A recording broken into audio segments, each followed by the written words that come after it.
কি নাম আপনার? শুভ। আমি ইরা। আর আপনাকে চেনা চেনা লাগছে, তাই নামটা জিজ্ঞেস করলাম। ও, তারপরে ইরা নামের মেয়েটা আমাকে অবাক করে দিয়ে আমার কাজের স্থান, মানে আমি যে কোম্পানিতে পিয়ন হিসেবে চাকরি করি তার কথা বলল। আপনি কি মিতালি অফিসের পিয়ন? জি জি। ও, আমার বাবা ওই কোম্পানির মালিক, আর আমার বাবার অফিসেই চাকরি করে। বাবার অফিসে আমি অনেক যাই। আপনি তো চা কফি এনে দেন। আমি আপনাকে চিনেছি, আপনি আমাকে চিনতে পারেননি কেন? আমি আপনার দিকে তাকাইনি, আর আমি মেয়েদের দিকে কম তাকাই। ওরে সাধু, শোনেন, আপনি তাকান, তবে বেশি ভাবনায় থাকেন, তবে আমাকে কখনো খেয়াল করেননি। জি, এটাও হতে পারে। আমিও হিতাহিত জ্ঞান বুদ্ধি হারিয়ে ফেলেছি। তোকে আপনি করে বলছি কেন? তুই তো পিয়ন। আচ্ছা শোন। জি ম্যাম। বলে, তুই তো সাধারণ বগিতে যাবি। জি ম্যাম। আমি কেবিনে যাব, তুই আমার ব্যাগ দুটো একটু উঠাই দিবি, তারপর তোর আসনে গিয়ে বসবি, ঠিক আছে? জি ম্যাম, ঠিক আছে। রাগ করিস না, কুলি পাচ্ছি না। আর তোকে পেয়েছি, হার কাকে লাগে, চেনা মানুষ তো। জি ম্যাম। এত জিম্যাম করিস কেন? জি না, হ্যাঁ ম্যাম, ঠিক আছে, আমি ব্যাগ উঠাই দিব। ওকে ওকে। মালিকের মেয়ে, যথেষ্ট সম্মান দিতে হবে, আর যা বলবে সেটা তো করতেই হবে, না হলে আমার চাকরি তখনই গায়েব। এসব ভেবে লাভ নেই, আর ভাবনাতে হারিয়ে গেলে চলবে না, অ্যাক্টিভ থাকতে হবে। ট্রেন ঢাকা থেকে আসলো, আধ ঘন্টা পর ইঞ্জিন ঘুরিয়ে আবার ঢাকার উদ্দেশ্যে রওনা হবে। আমি ইরা ম্যামের ব্যাগ দুটো তার কেবিনে দিয়ে আসলাম। বকশিস স্বরূপ তিনি আমাকে 50 টাকা দিলেন। কোনো দ্বিধা না করে টাকাটা নিলাম, কারণ আমার আগে থেকে অভ্যাস আছে। টাকা নিয়ে চলে যাচ্ছিলাম, ইরা ম্যাম আবার ডাকলো। আই শোন শোন। জি ম্যাম, বলেন। নামার সময় আবার তুই আসবি, ঠিক আছে? আচ্ছা। আবার ঘুমিয়ে যাস না কিন্তু। না ম্যাম, ঘুমাবো না। ওকে, যা। আমি আমার বগিতে গিয়ে উঠলাম। টিকিট সংগ্রহ করতে আমি অনেক দেরি করে ফেলেছি, তাই সিট হয়নি। পুরো রাস্তাটা দাঁড়িয়ে যেতে হবে। আশেপাশে তাকিয়ে দেখলাম অনেক সিট ফাঁকা।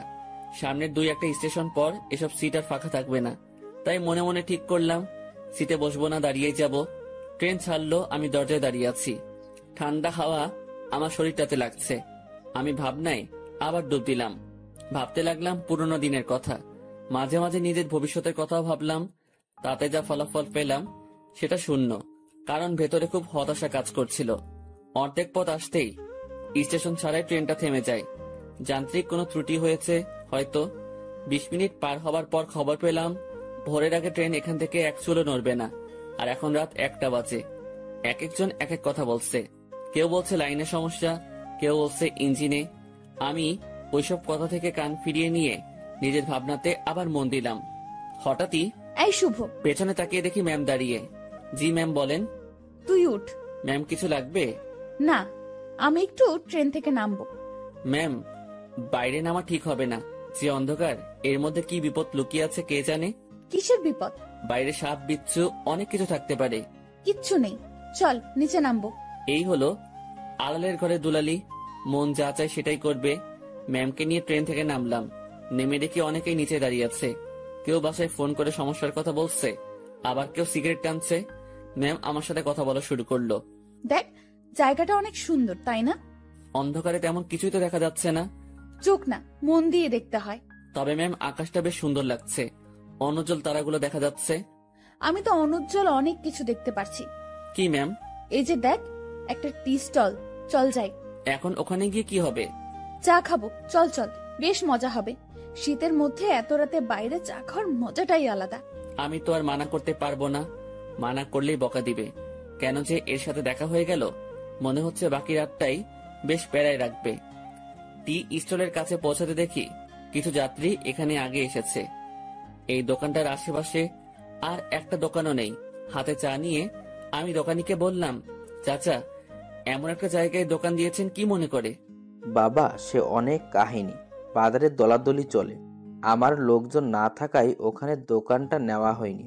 রাগের মাথায় নিজের জায়গাতেই দোকানটা নিয়ে বসেছি। বাহ, বেশ করেছেন। তা চলে কেমন? আলহামদুলিল্লাহ, ভালোই চলে। একটা কথা বলি, রাগ করে এখানে দোকান দিয়ে ভালোই করেছেন, এর জন্য আপনার হাতে চা খেতে পারলাম। আরো কিছুক্ষণ কথা হলো, বিলটা আমি দেই। ম্যাম আর আমি চলে আসি। ওনার সাথে আড্ডা দিতে খুব ইচ্ছে করছে, কিন্তু মালিক পক্ষের লোক, আগ বাড়িয়ে কথা বলাটা বেয়াদবি হবে। আমি কিছু বলছি না, চুপচাপ তার পেছন পেছন হাঁটছি। আমার চুপ থাকা দেখে ম্যাম হয়তো কিছু একটা ভাবছে। আমাকে বলল, কি রে, কথা বলতে পারিস না? দোকানের সাথে তো বেশ জমিয়ে কথা বললি, এখন চুপ কেন? ম্যাম কি বলবো?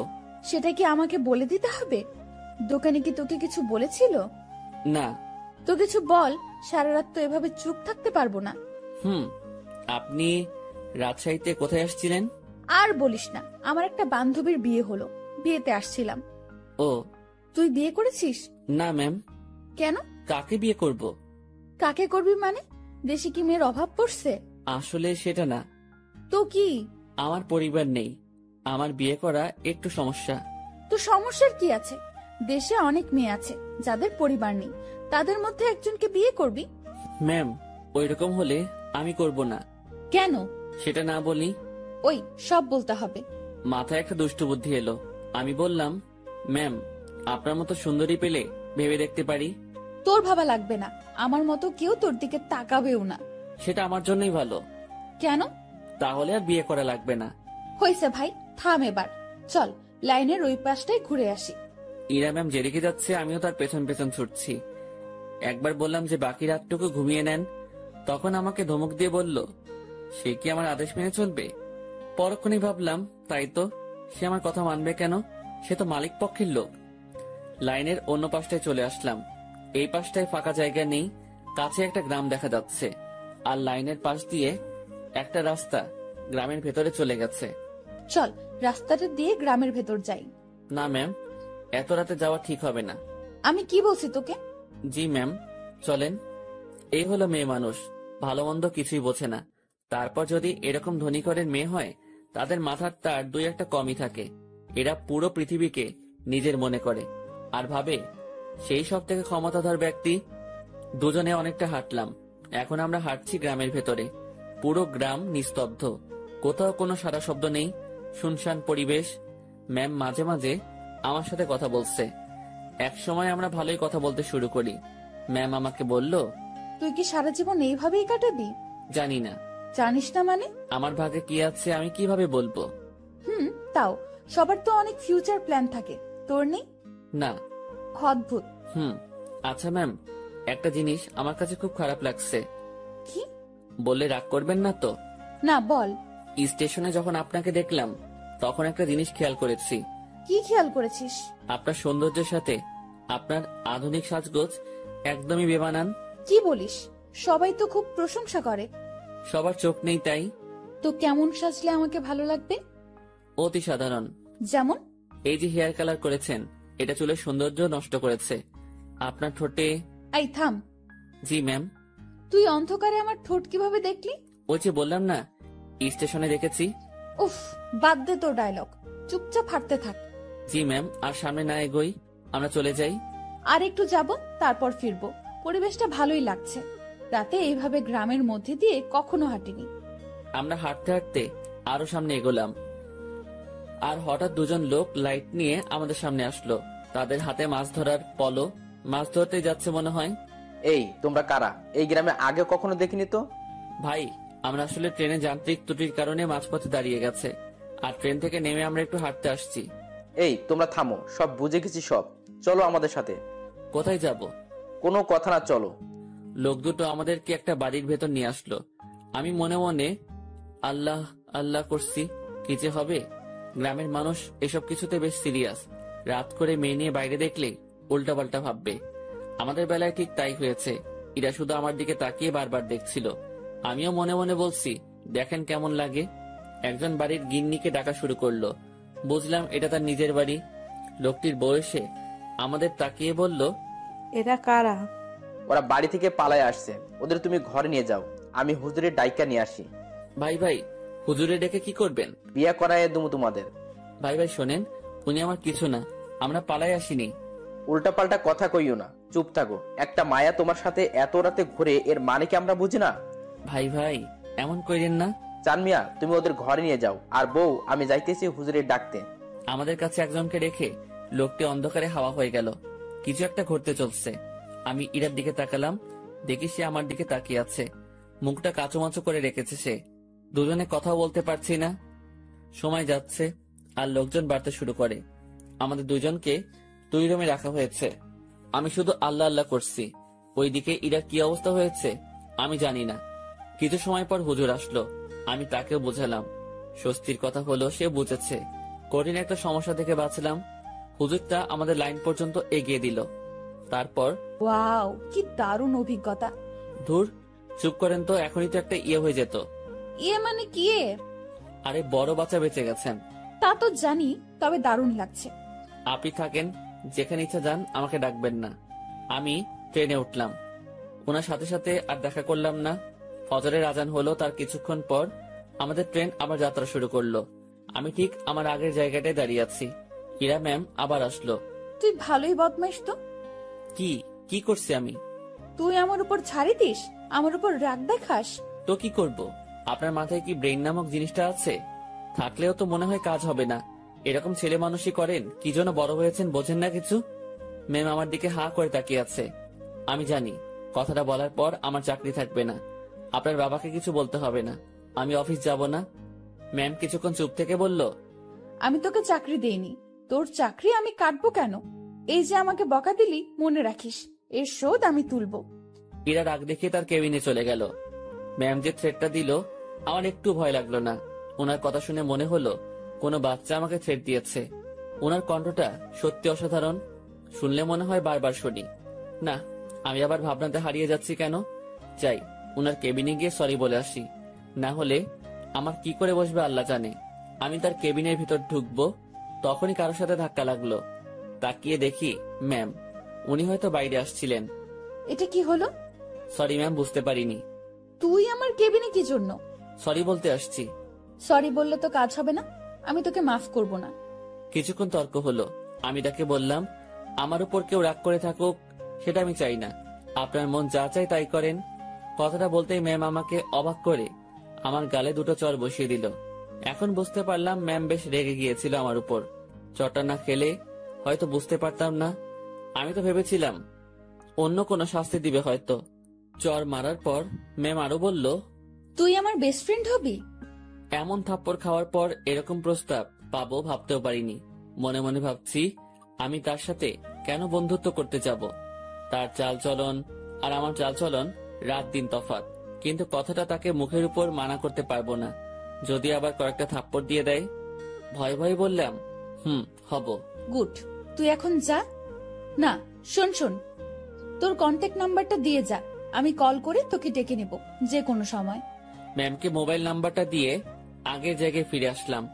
8টায় আমাদের গন্তব্যে পৌঁছে গেলাম। ইরা ম্যামের কথা অনুযায়ী তার ব্যাগগুলো নামিয়ে দিলাম। এখন উনি আর আমি স্টেশনের বাইরের রাস্তায় দাঁড়িয়ে আছি। বাসা থেকে ওনার জন্য গাড়ি পাঠানো হয়েছে। গাড়ি জ্যামে পড়েছে, তাই অনেক লেট হচ্ছে। আমার পেটের অবস্থা খারাপ, রাতে কিছু খাওয়া হয়নি, আবার অনেকটা বেলা হয়েছে, পেটে এখনো কিছু পড়েনি। ম্যামের সামনে কিছু বলারও সাহস পাচ্ছি না। কিছু সময় পর উনি আমাকে বললেন, তোর কি ক্ষুধা লাগছে? জি অনেক। তো খেয়ে আয়। আচ্ছা আপনি দাঁড়ান, আমি যাবো আর আসবো। আমি একটা দোকানে গিয়ে চা বিস্কিটের সাথে কয়েকটা কলা খেয়ে নিলাম। দোকানদারকে টাকা দিতে যাব, তখন মনে হলো ম্যামও তো কিছু খাইনি, ওনাকে খাওয়ার কথা বলা উচিত ছিল। ভুলটা যেহেতু করে ফেলেছি, তাই ওনার জন্য কিছু নিয়ে গেলাম। আমি কাছে গিয়ে তার দিকে খাবারগুলো এগিয়ে দিলাম। আমার দিকে উনি ভ্রু কুঁচকে তাকালো। এগুলো আমাকে কেন দিচ্ছিস? খেয়ে নিন, আপনি তো রাতে কিছু খাননি।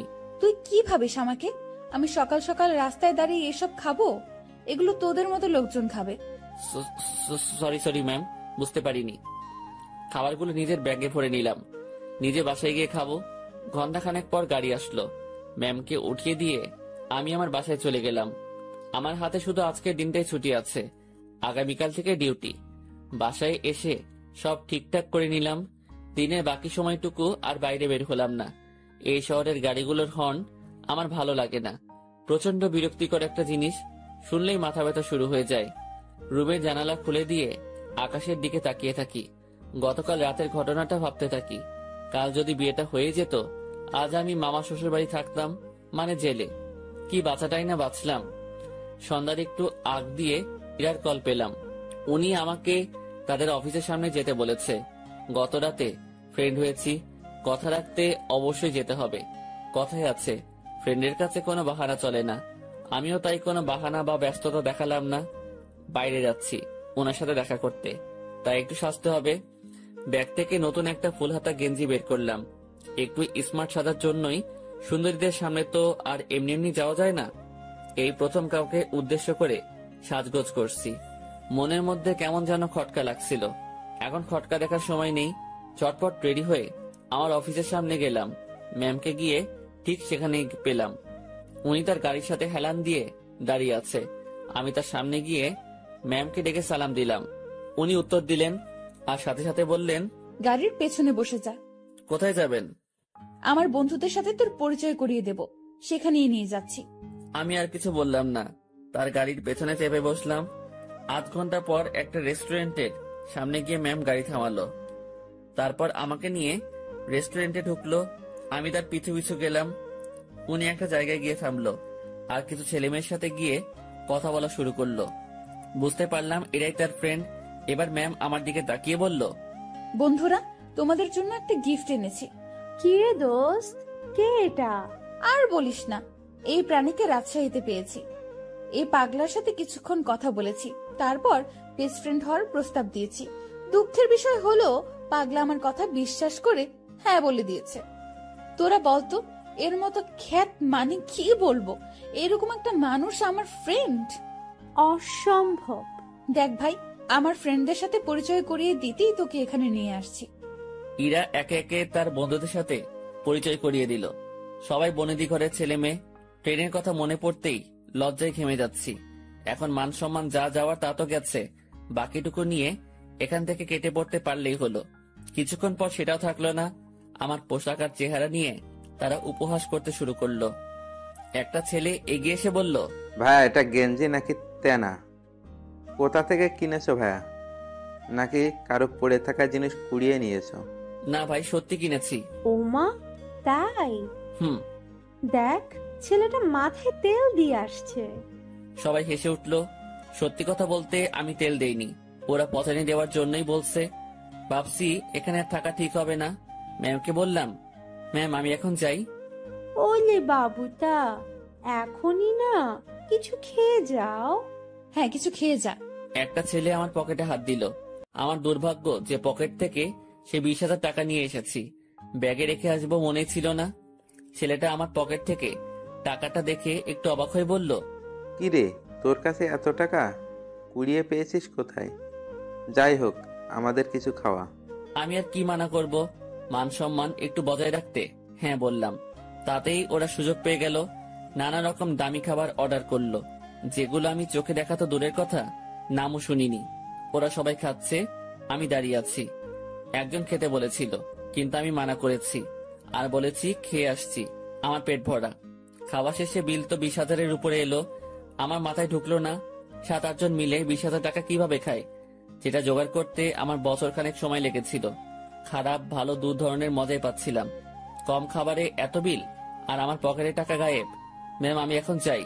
হ্যাঁ যাবি, তার আগে একটা কথা বলি, কখনো এরকম মফিজ মার্কা কাজ করবি না। এত সহজে কোনো বন্ধুত্ব পাওয়া যায় নাকি? জীবনে কোনো কিছুই সহজভাবে নিবি না। জি ম্যাম। যা তাহলে। আমি বাইরে এসে দাঁড়ালাম। পকেটে টাকা নেই, বাসায় যাব টাকা লাগবে। মনে মনে ঠিক করলাম ম্যামের কাছ থেকে কিছু টাকা চেয়ে নিব, না হলে এই পথ যেতে যেতে মধ্যরাত হয়ে যাবে। কাল সকালে আবার অফিসে যেতে হবে। অনেকটা সময় পার হওয়ার পর ম্যাম আর তার বন্ধুরা বের হলো। আমি ম্যামকে ডাকায় সে বাকিগুলোকে বিদায় দিয়ে আমার দিকে আসলো। কি হয়েছে, এখনো যাসনি কেন?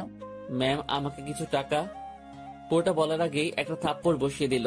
আমি আবার বললাম, গাড়ির ভাড়া টাকাটা চাইছিলাম, পকেটে কোনো টাকা নেই, যেতে অনেক সময় লাগবে, কাল থেকে আবার অফিস আছে। তোর জন্য কি আমি টাকা নিয়ে দাঁড়িয়ে আছি, ফকিন্নির বাচ্চা? কথাটা সত্যি বুকের মাঝখানে গিয়ে লাগলো। আমি আর কথা বাড়ালাম না, ওনার দিকে একবার তাকিয়েই হাঁটা শুরু করলাম। সেই জায়গা থেকে বাসায় যাওয়ার পুরোটা সময় শুধু রেস্টুরেন্টের ভেতরের অপমানের কথা মনে হয়েছে। আজকাল মানুষগুলো কেমন হয়েছে, আরেকজনের আর্থিক অবস্থা না বুঝে তার টাকা খসানোর জন্য উঠে পড়ে লাগে। টাকাগুলোর জন্য খুব মায়া হচ্ছে। ওদের কাছে হয়তো সামান্য টাকা, কিন্তু আমার কাছে পাহাড় পরিমাণ। মধ্যরাতে বাসায় ফিরলাম, কিছু শুকনা খাবার খেয়ে শুয়ে পড়লাম।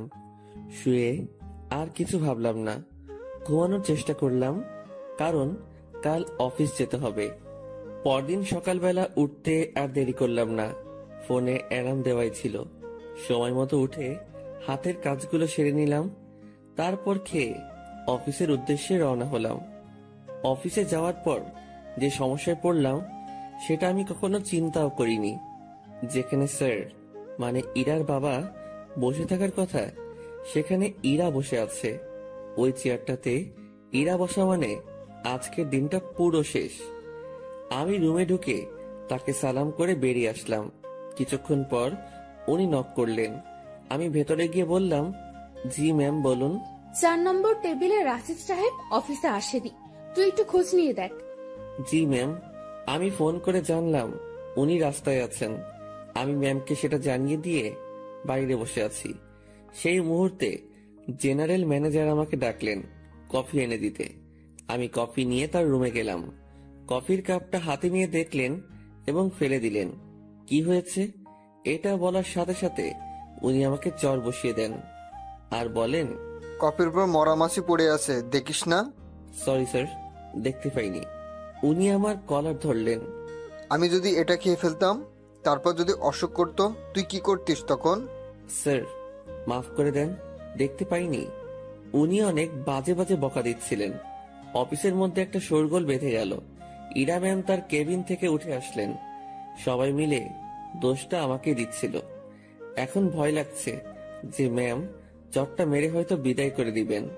তারপর ম্যাম সবকিছু শুনলেন, আমার থেকেও আর ম্যানেজারের থেকেও।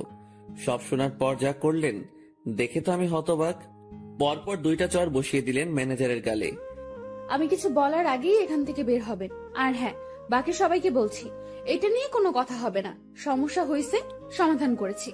সমালোচনা করে ভালো জিনিস খারাপ বানাবে তো পাবলিক, বুঝবা? কত ধানে কত চাল। যার যার কাজে যাও, অনেক সময় নষ্ট হয়েছে। কিছুক্ষণ ঝড়ের পর অফিস স্বাভাবিক, আগের মতো কাজ চলছে। কিভাবে সব সামনে নিলাম। হুটহাট ম্যানেজার শ্যাক্ট, সাথে 2টা থাপ্পড়। বিচারটা যাই করুক, তাহলে আমার সাথে অমন করলো কেন? ভাবতে ভাবতে কোনো উত্তরই খুঁজে পেলাম না। লাঞ্চের সময় আমি বাসা থেকে রুটি নিয়ে আসছি। 2-1জনকে পানি এনে দিয়ে আমি খাওয়ার জন্য বসবো। তখন ম্যাম ডাকলো। মনে মনে ভাবছি খাওয়াটাও কপালে নেই। মুখ ভার করেই ম্যামের রুমে ঢুকলাম। জি ম্যাম, কিছু বলবেন? তুই খাবার খেয়েছিস? জি না। বাসার থেকে খাবার নিয়ে আসছিস নাকি বাইরে গিয়ে খাবি? বাসা থেকে এনেছি। যা, খাবার নিয়ে আমার রুমে আয়। ম্যাম বুঝিনি। আরে হারামি, খাবার নিয়ে আমার রুমে আয়। কথাটা শুনেই ভাবছিলাম আমি ঠিক শুনছি তো। ভাবনাতে আর ডুব দিলাম না। দেরি না করে খাবার নিয়ে আবার রুমে ঢুকলাম। ম্যাম তো দেখি দামি দামি খাবার সব টেবিলে সাজাচ্ছেন। আমাকে দেখিয়ে দেখিয়ে বললেন, এসব আমার মায়ের হাতের রান্না। ম্যাম আমি বাইরে গিয়ে খাই, আপনি খাওয়া শুরু করেন। পানি লাগলে বলবেন। এই, তুই কি এজন্য রেখেছিস? আচ্ছা, তোর খাবারের বাটিটা আমার হাতে দে তো। আমি তেমন কিছু আনিনি, ওই রুটি। আমি দেখবো, দে। ভয়েই বাটিটা ওনার হাতে দিলাম। লজ্জায় তো মাথা কাটা যাওয়ার অবস্থা। বাসায় কিছু ছিল না, তার উপর টাকাও নেই। রুমে পেঁয়াজ মরিচ ছিল, সেগুলো কেটে তেল আর লবণ দিয়ে মাখিয়ে নিয়ে আসছি। ম্যাম যদি সেটা দেখে তো। কথাটা ভাবতে ভাবতেই বাটির ঢাকনা খুলেই উনি চোখ বড় বড় করে ফেলেন। খাবারটা কিছুক্ষণ তাকিয়ে থেকে দেখে আবার আমার দিকে তাকালেন। কি রে, এগুলো কি? ম্যাম আসলে রুমে কিছু ছিল না, তারপর টাকাও নেই। রুমে আটা ছিল তো, ওইটা দিয়ে আর কি একটা ব্যবস্থা করে নিয়ে আসছি। ম্যাম আমার বাটিটা টেবিলে রাখলেন। তারপর উনি তার চেয়ারে বসে পড়লেন। আমি দাঁড়িয়ে আছি। উনি একবার আমার দিকে তাকাচ্ছেন আর একবার আমার খাবারের দিকে তাকাচ্ছেন। আমি ওনার সামনে এখন লজ্জাতে ইমিটিমিটি হাসতেছি। উনি কিছু সময় চুপ থাকার পর মুখ খুললেন। এই যে, এই খাবারগুলো তোর। ওনার খাবার আমার দিকে এগিয়ে দিলেন।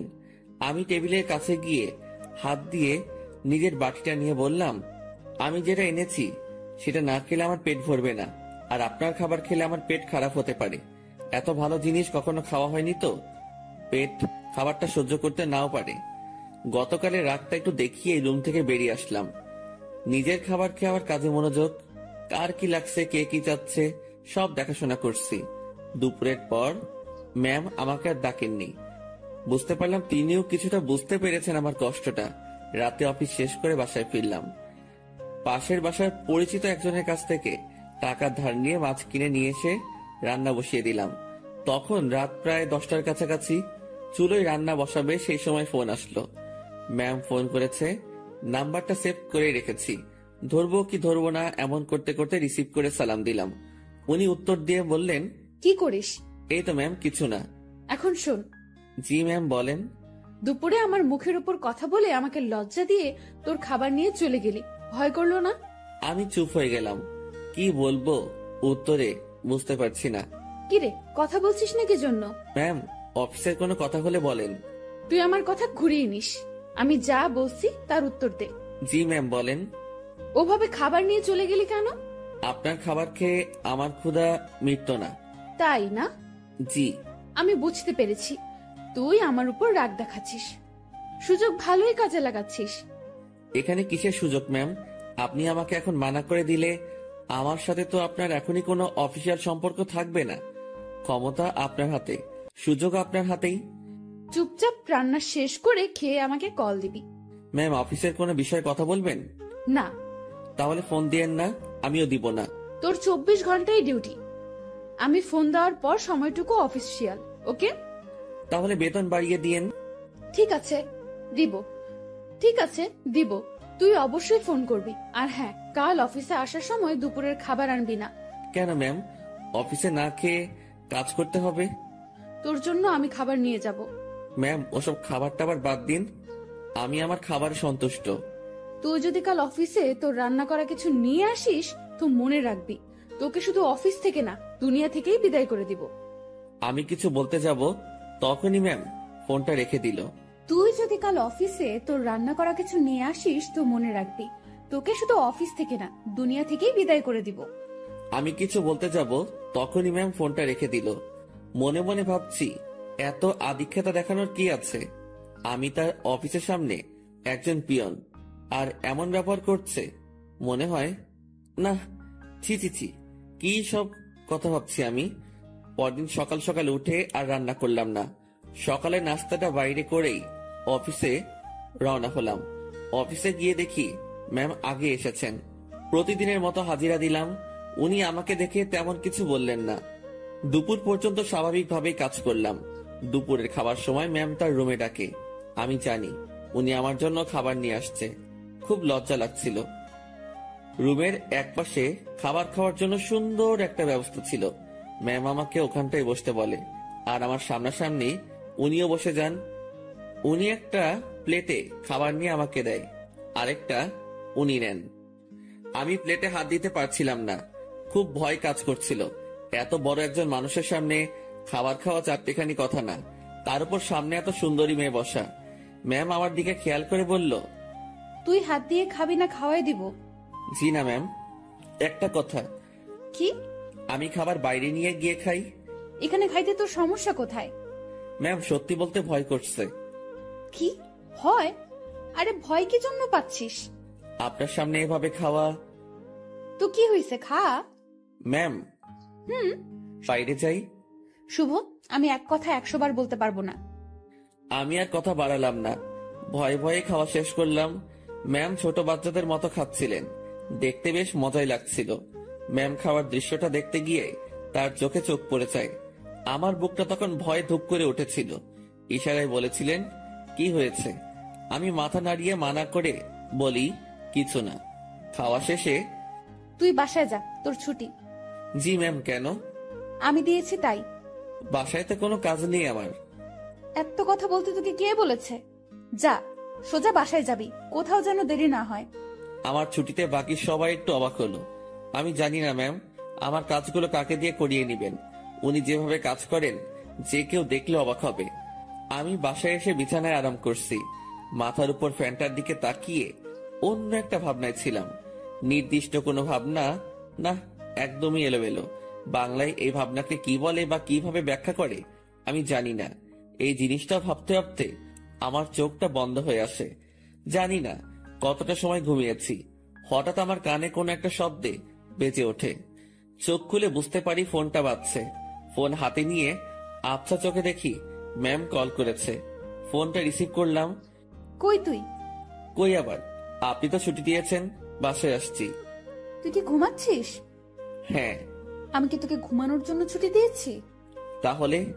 বাসায় যেতে বলেছি শুধু। জি ম্যাম, আমি তো আপনার কথা সোজা বাসায় আসছি, আর বাসায় কাজ নেই, তাই একটু। তুই চুপ কর। শোন, জি বলেন। আমাদের অফিস থেকে দক্ষিণ থেকে যে লেকটা আছে তুই চিনিস? জি ম্যাম। তুই আয়, আমি তোর জন্য অপেক্ষা করছি। কেন ম্যাম? তোকে আসতে বলছি না আমি? জি ম্যাম, এই তো আসছি আমি। এবার বুঝলাম আমাকে ছুটি দেওয়ার কারণটা কি ছিল। আমার কাছে এটাও একটা ডিউটি, কিচ্ছু করার নেই, যেতেই হবে। যেমন ছিলাম তেমনই বেরিয়ে গেলাম। গতদিনের মতো আর সেজেগুজে বের হলাম না, যদি আবার অপমান করে। পকেটে টাকা আছে, তবুও হেঁটে যাচ্ছি। এই মাসের বেতন পেতে অনেক দেরি, তাই এমনি টাকা খরচ করা চলবে না। আমি ম্যামের কথা মতো সেই লেকের পাড়ে পৌঁছে যাই। এর মধ্যে ম্যাম আমাকে দুবার কল করেছিল, শুধু জেনেছিল আমি কই আছি। লেকের পাড়ে যেতেই দেখলাম অনেকেই বসে আড্ডা দিচ্ছে, অনেক বাচ্চারও আসছে। আমি ম্যামকে খুঁজছিলাম, আমাকে দেখে ম্যামই আমাকে ডাকে। আমি ওনার দিকে এগিয়ে যাই। উনি ঘাসের উপর বসা ছিলেন। একটু দূর থেকে মনে হচ্ছিল কোনো কারণে মনটা খারাপ। আমি তার পিছে গিয়ে দাঁড়ালাম। বস এখানে। আমি বসার পর, জি ম্যাম বলেন। আমি বুঝলাম না, 10 মিনিটের রাস্তা 1 ঘন্টা লাগে কিভাবে? আসলে ম্যাম কি বলবো, হেঁটে আসছি। তুই হেঁটে আসছিস কি জন্য? টাকা নাই? আছে, তবে খুবই অল্প। খরচ করলে বড়সড় বিপদে পড়তে হবে। আপনার মন খারাপ দেখছি। ম্যাম কিছু হয়েছে কি? তোর জন্য। ম্যাম আমি কি করেছি? অনেক লেট করছিস। জি সরি। উঠে দাঁড়িয়ে কান ধরে থাক। ম্যাম এটা। আমি উঠতে বলেছি। আমি উঠতে যাব তখনই ম্যাম আমাকে বসতে বলে। টাকা আছে তো, তাই না? হ্যাঁ আছে। চল আইসক্রিম খাবো। আমার টাকা দিয়ে? তো কখনো কোনো মেয়েকে বিল দিতে দেখেছিস তুই? না। তো আমার কাছে চাইবি না। চল আইসক্রিম খাবো। ম্যাম ম্যাম শোনেন, একটু মনটা নরম করেন। টাকাগুলো গেলে খুব সমস্যায় পড়বো। সেটা তো আমি জানি না। তুই আমার বেস্ট ফ্রেন্ড, বেস্ট ফ্রেন্ডের জন্য সবাই জান দিয়ে দেয়, আর আমি তো তোর কাছে টাকা চাইছি। জানতো না, আর সময় হলে জানটাও দিয়ে দিবি। অসহায়ের মতো দাঁড়িয়ে আছি। এখন আমার পকেটের 12টা বাজবে। ম্যাম আর আমি আইসক্রিম খেলাম, আমাদের মধ্যে কোনো কথা হচ্ছিল না। দুজন শুধু হাঁটছিলাম, আর মাঝে মাঝে দরকার হলে উনি নিজে থেকে কথা বলছিলেন। লেকের পাড় থেকে বের হয়ে রাস্তায় আসলাম। উনি গাড়ি নিয়ে আসছেন, দেখে মনে হচ্ছে চলে যাবেন। ম্যাম তাহলে আপনি যান, আমি চলে যাই। এই কই যাস তুই? বাসায়। না, গাড়িতে ওঠ। কোথায় যাবেন? Long drive. না ম্যাম আপনি যান, আমি বাসায় চাই। ব্রেকআপ, যা বাসায় যা, বাসায় গিয়া মর। ম্যাম রাগ করে গাড়িতে হেলান দিয়ে দাঁড়ালো। এরকম অবস্থায় তো রেখে যাওয়া যায় না। আমি তার দিকে একটু এগিয়ে গেলাম, আর উনি যে একটা শব্দ বলেছেন সেটার মানে জানার জন্য তাকে প্রশ্ন করব। যদিও আমি জানি, তবুও প্রশ্ন করব, যাতে ওনার রাগটা ভেঙে আমার প্রশ্নের উত্তর দিতে মনোযোগী হয়। ম্যাম ব্রেকআপ কি? তুই জানিস না? ন্যাকামো করিস? সত্যি জানি না। তোর আমার যে বন্ধুত্ব আছে সেটা কাটাকাটি, এটার মানে ব্রেকআপ। ওহ ম্যাম, আপনার মধ্যে তো এরকম কিছু নেই। শুভ, আমি তোকে বলছি না তুই আমার বেস্ট ফ্রেন্ড? আপনি তো বলেছেন যে এটা মিথ্যা ছিল। গাড়িতে ওঠ, সব বলছি। কথা বাড়ালাম না। গাড়ির পেছনে দরজা খুলতে যাব, তখনই। ওই হাদারাম, কি করিস? বসবো না। সামনে। পেছনে কেন? সামনে। হ্যাঁ রে গাধা, ওঠ। গাড়িতে উঠলাম। ম্যাম ড্রাইভিং সিটে আর আমি তার পাশে। সন্ধ্যা হয়ে আসছে। ম্যাম এবার আমার সাথে বেশ ফ্রি ভাবে কথা বলা শুরু করলো। আমি কিন্তু কুমিল্লা যাচ্ছি। এত দূর কেন? আরে লং ড্রাইভ তো, আর রাগ ভাঙাতে সময় লাগবে। কিসের রাগ? তুই আমার উপর রেগে আছিস, আমি জানি। আমি আপনার উপর কি জন্য রাগ করব? ওই যে রেস্টুরেন্টে সেই ঘটনার জন্য। না ম্যাম, কি যে বলেন। ওই দিন আপনারও মজা করেছেন, আমিও মজা পেয়েছি। ওরে শুভ, আমাকে কি বাচ্চা মনে হয় আপনার? এত বড় একটা প্রতিষ্ঠান চালাচ্ছি, আমার মাথায় কি এতটুকু বুদ্ধি নেই যে কোনটা সত্যি আর কোনটা মিথ্যা আমি বুঝবো না? না, বুদ্ধি তো আপনার অনেক আছে। হইছে, শোন আমি কি বলি। বলেন। রাতে কি খাবি বল? সন্ধ্যায় তো অনেক কিছু খেলাম, রাতে আর কি খাবো? না, তাও কিছু শুকনো খাবার নেই। আর দুটো পিৎজা। আপনার ইচ্ছা। ম্যাম, ভয় করছে আমার। কেন? আপনার বাবা যদি জানে অফিসের পিয়নকে নিয়ে ঘুরতে বের হইছেন। কিভাবে জানবে? আমি তো বলবো না। আমি যে অফিসে যাব না সেটা তো জানতে পারবে। সেটা আমি দেখে নিব, তোর এত চিন্তা নেই। এখন বল আমাকে মাফ করেছিস কিনা। আপনি তো দোষ করেননি। তোকে যে কি করব আমি, দেখ। আর রাগ করে থাকিস না, ভুল করে ফেলেছি। আমি রাগ করিনি তো। আমি তোর চোখে মুখে রাগ দেখতেছি। আচ্ছা, রাগ নেই আমার উপর, সত্যি তো? হ্যাঁ সত্যি। সত্য নাকি মিথ্যা সব টের পাবো। আমি যা বলবো সেটা যদি না করিস তাহলেই বুঝবো তুই এখনো রেগে আছিস। না, কি যে বলেন, আপনার তো সব কথাই শুনি। কত যে শুনিস আমার জানা আছে। মাঝপথে আমরা গাড়ি থেকে নেমে কিছু খাবার নিলাম। দুজন বেশ কথা বলতে বলতে যাচ্ছি। ইরা ম্যাম গাড়িটা এখন বেশ ধীর গতিতে চালাচ্ছেন। আজ বেশ কুয়াশাও পড়েছে। এই চল, বাইরে কুয়াশার বৃষ্টিতে ভিজি। এই না, এটা করবেন না। বাইরে গেলে বিপদ। সেদিনের মতো হলে অবস্থা খারাপ হয়ে যাবে। যাব না তো। তোর কেয়ারিংটা আমার খুব ভালো লাগে, সেটা পাওয়ার জন্যই কথাটা বললাম। তুই কাউকে ভালোবাসিস নাই? কোন ভালোবাসা? মানে পছন্দের মানুষ বিয়ে টিয়ে করার ইচ্ছা এমন। এর আগেও তো বলেছি ওই রকম কেউ নেই। কাউকে দেখে পছন্দ হয় না? না, প্রায় সবার মধ্যেই ভেজাল আছে। ভেজাল মানে? মানে আর কি, এখন তো প্রেমের বাজার চলে। বাজারটা বেশ গরম। এক একজন 10-12টা প্রেম করে, তার উপর ওয়েটিং এ রাখে। তুই জানিস কিভাবে? চোখ খোলা রাখলে সবই টের পাওয়া যায়। ম্যাম, আপনার নেই কি পছন্দের মানুষ? না রে, এসব পছন্দ টছন্দ আমার হয় না। আমাকে যে বুঝতে পারে তাকেই আমার পছন্দ। ও, আপনার বাবা আপনাকে বিয়ে দিবে না? কি সব প্রশ্ন যে করিস! বিয়ে দিবে না কেন? অবশ্যই দিবে। তাদের পছন্দেই বিয়ে করবেন। হ্যাঁ, এটাই তো স্বাভাবিক। হঠাৎ করে এই মাঝ রাস্তায় জ্যাম পড়ে যায়। কুয়াশা বেশি হওয়ায় সব গাড়ি চলাচল বন্ধ করে দেওয়া হয়েছে। ম্যাম গাড়ির হেডলাইটটা অফ করলো। তারপর কোথা থেকে যেন একটা চাদর বের করলো। আপনি কি এখন ঘুমাবেন? না, শীত করতেছে প্রচুর, গায়ের উপর দিয়ে রাখি। আমি বাইরে তাকালাম। কুয়াশায় কিচ্ছু দেখা যাচ্ছে না, তবুও তাকিয়ে আছি ম্যামের দিকে। তো আর তাকিয়ে থাকা যায় না, তার দিকে তাকালে চোখ ফেরানো যায় না, সেই জন্য তাকানোটাই বিপদ। কি রে, তুই এরকম চুপচাপ থাকবি? আমি আসলে তাকিয়ে থাকতে চাইনি, ভাবনার কথা বাস্তবে ভুলে বলে ফেললাম। কি তাকিয়ে থাকতে চাস মানে? না ম্যাম, মানে ওই যে আমার খুব শীত করতেছে, কথা থেকে বাঁচার জন্য বললাম। আগে বলবি না? আয় চাদরের মধ্যে। মনে মনে ভাবছি আরেক বিপদ। কি হলো? আয়। না ম্যাম, ঠিক আছে, শীত কমে গেছে। ভয় পাচ্ছিস তাই না? ভয় নেই, কাছে আয়। আরে খুব কাছে না, চাদরটা বড়, তুই একটু কাছে আসলেই হয়ে যাবে। একটু কাছে গেলাম। ম্যাম আমাকে চাদরের একটা মুড়ি দিল। আমি সেটা আমার পাশে ঘিরে পিঠের সাথে লাগিয়ে নিলাম। এবার আমি কাঁপতেছি, তবে সেটা শীতে না, ভয়ে। কাঁপুনি রেখে ম্যাম বলল, ওরে আল্লাহ, তোর এত শীত করতেছে। এখন ঠিক হয়ে যাবে। আমি জানি ঠিক হবে না। কথাটা বলে ম্যাম আমার খুব কাছে আসলো, তবে তার শরীরের সাথে কোনো স্পর্শ লাগেনি। অনেক চেষ্টা করে নিজের কাঁপুনি থামালাম। ম্যামের চোখে ঘুম ঘুম ভাব এসে গেছে। ম্যাম, আপনি তো ঘুমাচ্ছেন। কই না তো। আপনার কি খুব ঘুম পাচ্ছে? অনেক। ম্যাম ধীরে ধীরে বেশ সুন্দরী হয়ে উঠছে। শুনেছি সুন্দরী মেয়ে ঘুমালে আরো বেশি সুন্দরী লাগে। আজ সেটা সামনে থেকে দেখলাম। আমি যদি ওনার বর হতাম, এখন কাছে নিয়ে বুকের মধ্যে রাখতাম। পরক্ষণে মনে পড়ল, কি সব ভাবছি আমি।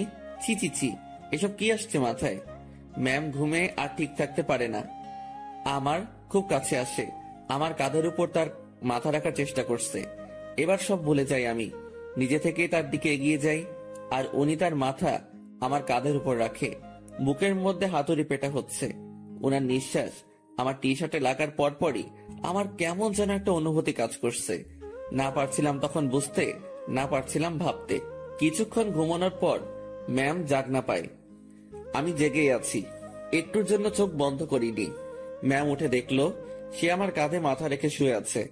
ঘাটটা দ্রুত উঠিয়ে দিয়ে বলল, সরি সরি, আমি ঘুমের মধ্যে। ম্যাম, আমি আপনার কাছে গিয়েছি, দেখছিলাম আপনি ঝিমুনি দিয়ে বারবার পড়ে যাচ্ছিলেন। ম্যাম লজ্জা পেয়েছে, লজ্জা মাখা মুখ নিয়ে বলল, রাত অনেক হয়েছে, এখন যা এনেছি সব খেয়ে নিই। জি ম্যাম, আপনার ইচ্ছে। তুই সব আমার উপর নির্ভর করিস কি জন্য? নিজে কিছু বলতে পারিস না? জি ম্যাম, এখনই খাবো। এই, সেটা আমার বলার পর। আমরা খাবার খাওয়া শুরু করলাম। হঠাৎ পুলিশ এসে নক করলো। আমরা গাড়ি থেকে নামলাম। ইরা পুলিশের সাথে কথা বলছিল।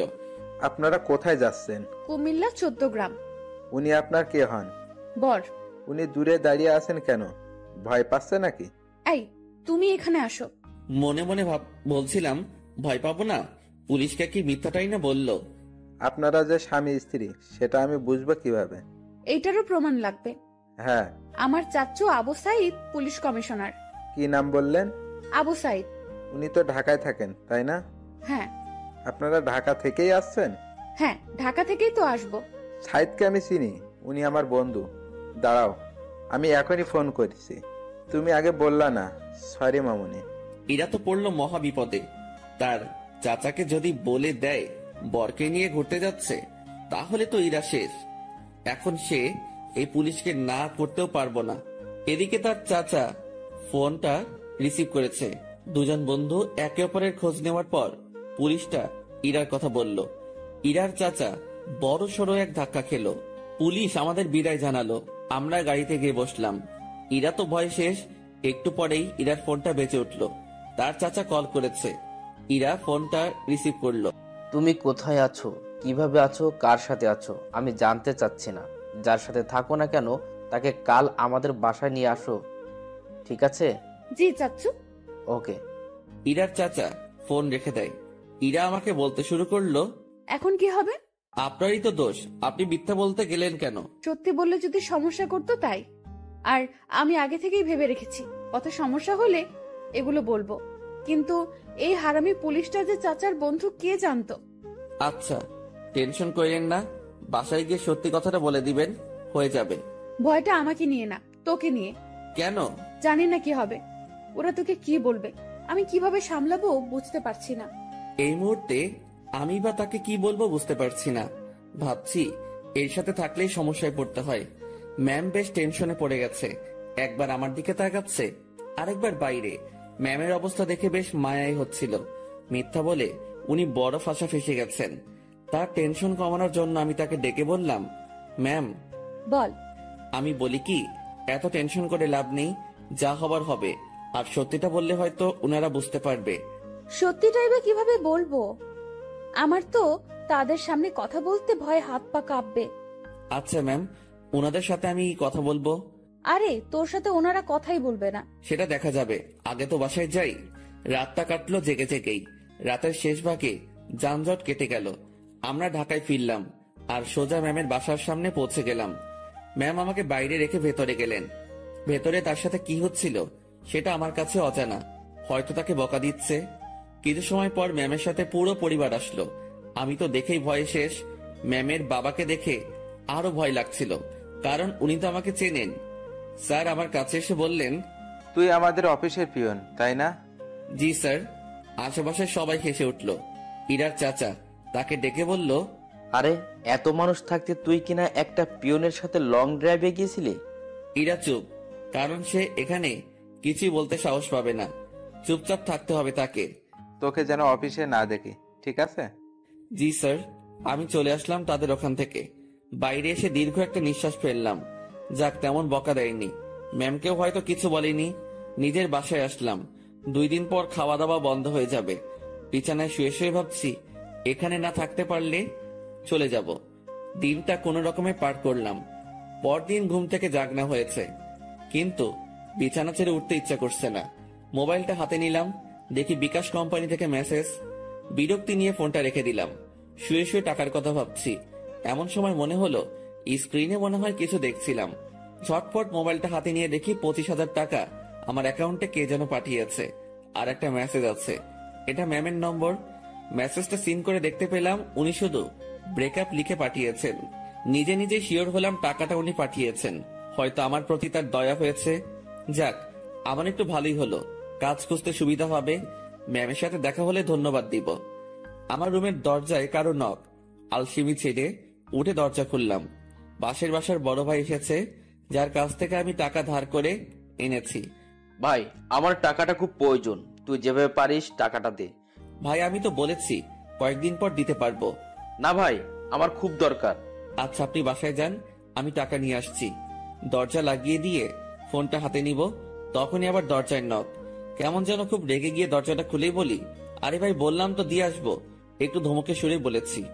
আমার এমন করে বলাটা ভুল হয়েছে, কারণ সামনে ম্যাম দাঁড়িয়ে আছে।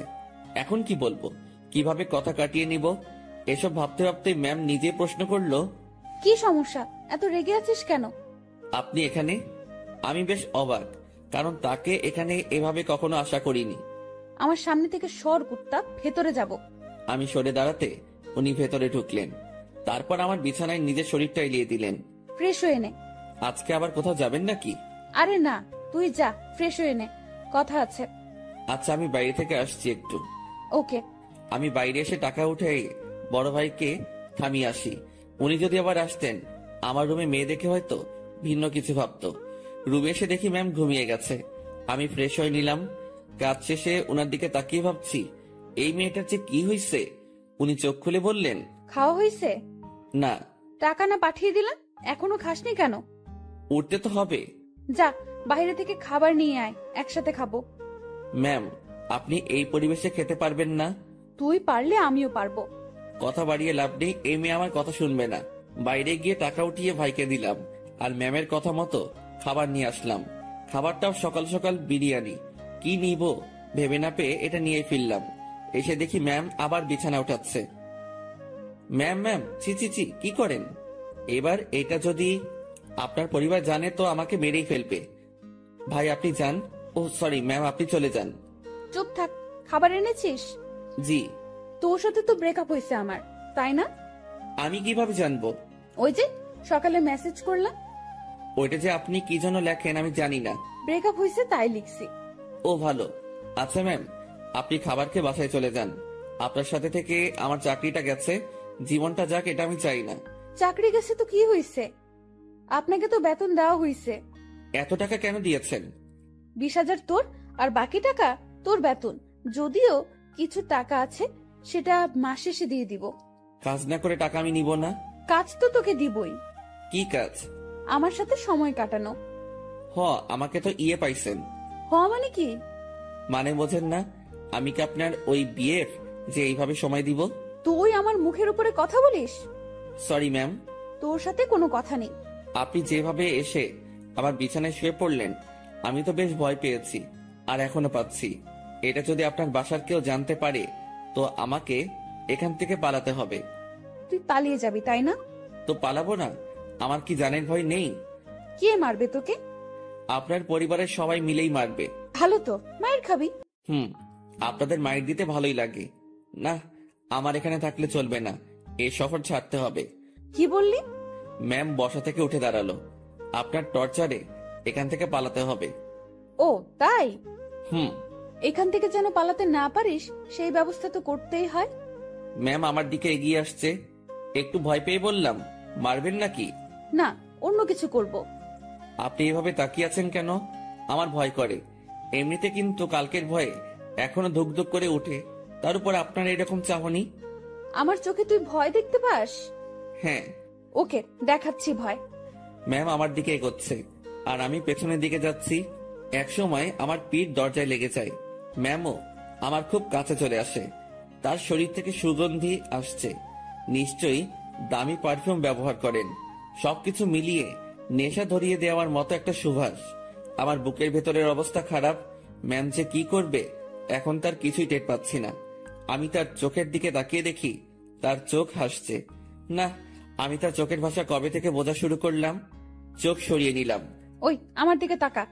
আবার তাকালাম। উপায় নেই, তাকাতেই হবে। এইভাবেই তাকিয়ে থাক। চোখ দিয়ে পানি বের হবে। হোক। আমার খুব লজ্জা লাগছে। এতটা কাছে আসলেন কেন? তুই পালিয়ে যেতে পারিস, তাই একটু আটকানোর চেষ্টা। জানি না এরপর থাকবি কিনা, চেষ্টা করে দেখতে সমস্যা কি? কি চেষ্টা করবেন?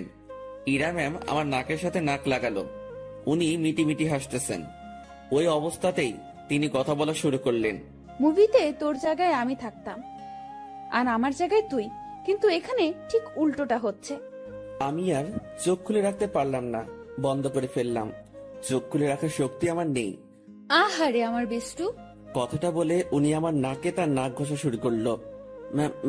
ম্যাম হুম, একটু সরে দাঁড়ান। আগে বল পালাবি না? পালাবো না। প্রমিস কর। প্রমিস পালাবো না। এভাবে হবে না। তাহলে ইরা তার জামাটা সরিয়ে বলল, নাভি টাচ করে বলতে হবে। ওনার নাভি দেখেই আমি চোখ সরিয়ে ফেলি। অসম্ভব সুন্দর একটা জিনিস দেখলাম। চোখটা বারবার সেই দিকে তাকাতে চাইছিল, কোন রকম অন্যদিকে তাকিয়ে আছি। এই নে, এটা টাচ করে প্রমিস কর। ওইখানে টাচ করে শুধু শুধু। আমি তো বললাম প্রমিস। আমি বিশ্বাস করি না। ম্যাম, ওখানে আমি হাত দিতে পারবো না, যত যাই বলেন। কেন? আপনার যে বর হবে সেই দিবে। আচ্ছা, তুই আমার হবু বর, এখন নে টাচ কর। চিচি ম্যাম, কি বলেন? এক আদেশ এতবার দিতে পারবো না, কিন্তু আমি তোরে দিতে বলছি না। আমার লজ্জা করে। তোর লজ্জার আমি রাগাবিরা বলে দিলাম। ম্যামের মাথা পুরো গেছে মনে হয়, না হলে এসব কথা বলছে তাও আমাকে। ওনাকে জিজ্ঞেস করা ছাড়া কোনো উপায় নেই। ম্যাম এমন করতেছেন কেন? আমার গালে এক থাপ্পড় দিয়ে বলল, আমি যেটা বলি সেটা না করে তুই আমাকে উল্টো প্রশ্ন করতেছিস। তাহলে কি ধরবো? তো ভাবছি মায়ের খাবার থেকে ধরাই ভালো। আর সত্যি কথা বলতে, দেখার পর আমি লোভ সামলাতে পারছি না। আমি ওনার নাভির উপর জাস্ট হাতটা রাখলাম। উনি একবার চোখ বন্ধ করে আবার চোখ খুললেন। চুপ কেন? কথা দিলাম যাব না। গুড, এখন হাত সরিয়ে নে। ও সরি ম্যাম, আমার থেকে দূরে গেল, আমি বাঁচলাম। উনি আবার বলতে শুরু করলেন, বাবাকে চ্যালেঞ্জ করে আসছি, তোকেই বিয়ে করব আমি। ও আল্লাহ, না ম্যাম, এটা কি বলছেন আপনি? তুই বুঝবি না, আমি তোকে টাকা দেওয়ার পরেই ঝগড়াটা লাগছে। আমাকে নিয়ে পরিবারের সাথে ঝগড়া করতে গেছেন কেন? ওরা আমার চরিত্র নিয়ে কথা উঠাইছে, তারপর আমাকে বলেছে তোর সাথে নাকি আমার প্রেম আছে। আচ্ছা, মাথা ঠান্ডা করেন। হ্যাঁ, তোকে আমাদের বাসায় নিয়ে গেলে আমার মাথা ঠান্ডা হবে। ও আল্লাহ, এবার আমি শেষ। ম্যাম কি বলেন এগুলা? আমি কেন? ঝগড়ার সময় বলেছি আমি তোকে ভালোবাসি, তোকেই বিয়ে করব, আর তুই আমাদের বাসায়ই থাকবি। মানে আপনি আমার উপরে যাওয়ার টিকিট নিয়ে আসছেন, তাই না? জানি না, ব্যাগপত্র গুছিয়ে নে আর আমার সাথে চল। এইমাত্র বললেন জাস্ট না পালালেই হবে, এখন আবার বলছেন আপনাদের বাসায় নিয়ে যাবেন। দেখে নিলাম তুই আমার উপর কতটা দুর্বল আর কতটা ভালোবাসিস। না, আপনি কি যে বলেন না, আমি আপনাকে। সাধু, হইছে, অনেক হইছে। ড্যাব ড্যাব করে আমার দিকে তাকিয়ে থাকিস, আবার আমার নাভির দিকে তাকিয়েছিলি, আমি বুঝি না। ওনার যা কথার স্পিড, আমি পেরে উঠছিলাম না। এখন ওনার বায়না আমাকে তাদের বাসায় নিয়ে যাবে। আর যাই হোক, নিজের জানটা অকালে চলে যাক সেটা আমি চাই না। আমি তো যাবনি, সেটাই মনে মনে ঠিক করলাম। এখন ম্যামকে বোঝাতে হবে, ম্যাম আমি যাব না। রুমে ছুরি নেই? কি করবেন? হাত কাটবো আমার। এই না, তোর সাথে কথা নেই, ব্রেকআপ, যা। তুই মানা করার কে? ছুরি কই সেটা বল। না না ম্যাম, যাব আমি। দ্রুত তোর কাপড় গুছিয়ে ব্যাগে ওঠা। ওকে ওকে, উঠাচ্ছি। না, তুই ভাঁজ করে দে, আমি উঠাচ্ছি। আমি কাপড়গুলো ভাঁজ করে দিচ্ছি আর ভাবছি, এইরকম জেদ ধরা ভালোবাসার জন্য আমি তার সাথে চলে যাচ্ছি। এটা কি ঠিক হবে? আমি ইরাকে ভয় ভয় বললাম, ম্যাম একটা কথা। বল। দেখেন, এরকম জেদ ধরা ভালোবাসা নিয়ে আপনার সাথে যাচ্ছি, এর কি কোনো গ্যারান্টি আছে? নাকি সময় শেষ হলে, জেদ শেষ হলে তাড়িয়ে দিবেন? ইরা কেমন ঢং করে আমার দিকে তাকালো, মাজায় দুটো হাত রেখে বলল, আমাকে কি আগের দিনের গ্রামের মাতব্বর মনে হয় যে 4-5টা বিয়ে করব? বিয়ে একটাই, আর ভালোবাসা একটাই। আপনি কি আমাকে ভালোবাসেন? না। তো নিয়ে যাচ্ছেন কেন?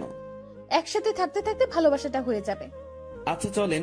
দাঁড়া, কিছু কথা বলে নেই। জি বলেন। আমাদের তো জয়েন্ট ফ্যামিলি, বাসায় প্রায় 50 জনের বেশি মেম্বার আছে। কেউ যদি বলে তুই কি কাজ করিস, কি বলবি তখন? এখন তো বেকার, কি আর বলবো, বেকারই বলতে হবে। না, তুই যে পিয়নের চাকরি করিস সেটা বলবি। চাকরিটা তো নেই। আছে। আপনি বললেই হলো নাকি? স্যার আমাকে মানা করে দিয়েছে। কোম্পানির 60% শেয়ার আমার। মালিক তাহলে কে? জি আপনি। আজ বাসায় আমার সাথে থেকে কাল সকালে দুজন একসাথে অফিসে যাব, ঠিক আছে? জি ম্যাম, ঠিক আছে। যানটা হাতে নিয়ে ওনার সাথে রওনা দিলাম। ম্যাম কখন কি করে বোঝা বড় দায়, তার মাথায় যে কি করে আল্লাহ জানে, আর উনিই জানেন। ওনার বাসার দিকে যতই অগ্রসর হচ্ছি ততই বুকের ধুকপুকুনিটা বাড়ছে। ম্যামের বাবাকে অফিসে দেখেই যে ভয় পেয়েছি, এখন তার সামনে থাকতে হবে, তাও আবার তার মেয়ের হবু জামাই হয়ে। ভাবতেই সারা শরীরে লোমগুলো দাঁড়িয়ে যাচ্ছে। ওনার বাসায় পৌঁছে গেলাম। গাড়ি যেখানে পার্ক করলো সেখানেই আরো অনেকগুলো গাড়ি। বাসাটা দেখে মনে হয় না এত লোক এখানে থাকে। এই, তুই আমার পিছু পিছু থাকবি, ওকে? জি ম্যাম, ওকে। বাসার ভেতরে ঢুকলাম। বসার ঘরে সবাই বসে আছে, কেউ কেউ আড্ডাতে মেতে আছে। আমাদেরকে দেখে সবার কাজ করা বন্ধ হয়ে গেল। আমি মাথা নিচের দিকে দিয়ে আছি, কারো দিকে তাকানোর সাহস নেই। এই ম্যামের জন্য আমি এই পরিস্থিতিতে পড়েছি। আমি ম্যামের কথা কেন শুনতেছি? আমি কি ওনাকে মনের অজান্তে ভালোবেসে ফেলেছি? না, ভাবনা ঢুকলে চলবে না। এখন অ্যাক্টিভ থাকতে হবে। ম্যাম যেটা বলবে সেটাই করতে হবে। ধীরে ধীরে বাসার সবাই চলে আসলো। ওনার বাবা মা তো প্রথম থেকেই এখানে ছিলেন। এই যে আমি আমার বরকে এনেছি, আজ থেকে ও এখানেই থাকবে। কেউ যদি আমাকে বাসা থেকে বের করে দেওয়ার কথা ভাবো, তো আমার সম্পত্তি বুঝিয়ে দিয়ে তারপর বের করে দিও। তুই আমার মেয়ে। দেখো, ওর জেদ খুব। তুমি কিছু বলো না, ও ঠিক হয়ে যাবে। আর এই ছেলে তোর আমি। আমার দিকে তাকিয়ে কথা বলছে। আমি তো ভয়ে শেষ। ইরা, মা, তুই ওকে নিয়ে উপরে যা। ম্যাম আমাকে নিয়ে তার রুমে আসলো। অমায়িক সব সাজগোজ, রুমটা এত সুন্দর যে যেদিকে তাকাচ্ছি অবাক হচ্ছি। আমি তো রুম দেখাতে ব্যস্ত। ম্যাম তখন আমাকে বললেন, তুই বিছানায় উঠে থাক, আমি আসছি। ম্যাম কই যান আপনি? নিচে। আমার ভয় করে কেউ এসে আমাকে মেরে ফেলবে। আরে পাগলা, কে মারবে? আপনার ওই পুলিশ চাচা। উনি বাসায় নেই, আর আমি নিচে যাব আর আসবো। আচ্ছা। ইরা চলে যাওয়ার পর রুমটা ভালোভাবে দেখছিলাম। দেখতে দেখতে বিছানায় বসে পড়লাম। বিছানাটাও বেশ নরম। বসার সাথে সাথে কেমন যেন একটা নরম তুলতুলে ভাব। হঠাৎ ইরার মা রুমে প্রবেশ করলেন। আমি তাকে দেখে দাঁড়িয়ে গেলাম। উনি আমার কাছে এসে বললেন, বাবা, নাম কি তোমার? জি শুভ। ও, ইরা হয়তো পাগলামি করে এমনটা করেছে। তোমার বাবা মা, ফ্যামিলি আছে, তারা এইসব শুনলে সমস্যা করবে। তুমি বিকেল পর্যন্ত থেকে চলে যেও, একটু পরে ওর রাগ কমে যাবে। আমি কিছু বলার আগেই রুমে ঢুকতে ঢুকতে ইরা বলল, ওর বাবা মা নেই, বিকেল পর্যন্ত রাখার জন্য ওনাকে আমি নিয়ে আসিনি। আর তোমাকে এসব বলতে কে বলেছে? দেখ ইরা, তোর বাবাকে তুই তো চিনিস। বাবাও আমাকে চেনে। বাইরের একটা ছেলে ধরে এনে এভাবে বাসায় ঢুকানো ঠিক হয়নি। লোকে খারাপ বলবে, সমাজ খারাপ বলবে। তো তোমরা সবাই আমাকে ওইসব বলেছিলে কেন, যে ওর সাথে আমার রিলেশন আছে? আচ্ছা, আমরা সবাই তোর কাছে ক্ষমা চেয়ে নিব। এখন তুই ছেলেটাকে বিদায় কর। না, ওকে আর কিভাবে বিদায় করব? ও আমাদের এখানেই থাকবে। মানে? আমার রাগটা কমে যাক, আমি বাবার সাথে কথা বলে নিব। তুমি যাও। তুই এখনই এসে তোর বাবার সাথে কথা বল। যাও তুমি, আমি আসতেছি। ইরার মা চলে যাওয়ার পর, ম্যাম আমি বলি কি, আপনার রাগ কমে যাওয়ার পর আমি চলে যাব। পরিবারের সাথে এমন করতে হয় না। সবাই যেটা বলে সেটার মধ্যে থাকাই ভালো। তোর থেকে ভালো বুঝি আমি। জি ঠিক আছে। তুই যে চলে যেতে চাস, তাহলে আমাদের বন্ধুত্বের কি হবে? এরকম বন্ধু পাওয়া অনেক মুশকিল। এখন পেয়েছি, কাছে রাখার চেষ্টা করব। তুই এখান থেকে যাওয়ার কথা মুখে আনবি না। আচ্ছা ম্যাম আমার সাথে কিছু সময় কথা বলে তার বাবার কাছে যায়। সেখানে তার বাবার সাথে অনেক কথা হয়, আর সেগুলো আমাকে এসে ম্যাম বলা শুরু করলো। শোন, তোর চাকরি কনফার্ম। ড্রাইভিং করতে পারিস? না। ও আচ্ছা, বাবাকে সত্যি কথাটা বলে দিয়েছি। আর রাগের মাথায় তোর সাথে অনেক কিছুই করে ফেলেছি। তুই মন খারাপ করিস না। আর তুই আমার বন্ধু, তোকে দূরে সরিয়ে দেব না, কাছেই রাখছি আমার ড্রাইভার হিসেবে। আমি যেখানেই যাব তুইও সেখানে। খুশি তো? ম্যাম এত কিছু করলেন, আমার তো এ বাসার লোকজনদের দেখলে ভয় করে। আরে পাগল, ভয় কিসের? আর তুই থাকবি তো আমার সাথে, একা একা তো না। হুম। আর তোর থাকার জায়গাও আমার খুব কাছে। মানে পাশের রুমে। আমার রুম থেকে তোর রুম যেতে বাইরে দিয়ে ঘুরে যেতে হবে না। 2 রুমের মাঝেই একটা দরজা আছে, দেখবি? আয়। ম্যাম আমাকে নতুন রুমটা দেখিয়ে দিল। ম্যামের কোনো বান্ধবী আসলে এই রুমেই থাকতো। বন্ধু হিসেবে এটা আমার জন্য ফিক্সড। সেই যে এসে রুমে ঢুকেছি, বের হওয়ার নামই নেই। কিভাবে বের হব? বাইরে বের হওয়ার কথা মনে হলেই হাত পা ঠান্ডা হয়ে আসে। এই বাসার মানুষকে বড্ড ভয় হয়, তবে আমি জানি না তারা কেমন। বিকেল বেলা ম্যাম আমাকে নিয়ে বের হয়। ম্যাম গাড়ি চালাচ্ছে আর ধীরে ধীরে আমাকে সবকিছু শিখিয়ে দিচ্ছে। মন দিয়ে সব দেখছিলাম আর শুনছিলাম। সন্ধ্যায় আবার বাসায় ফিরলাম। বাসার কাজের লোকটা আমার খাবার রুমে এসেই দিয়ে যাচ্ছে। তার মানে বাকিদের সাথে খেতে হবে না। বাঁচা গেল।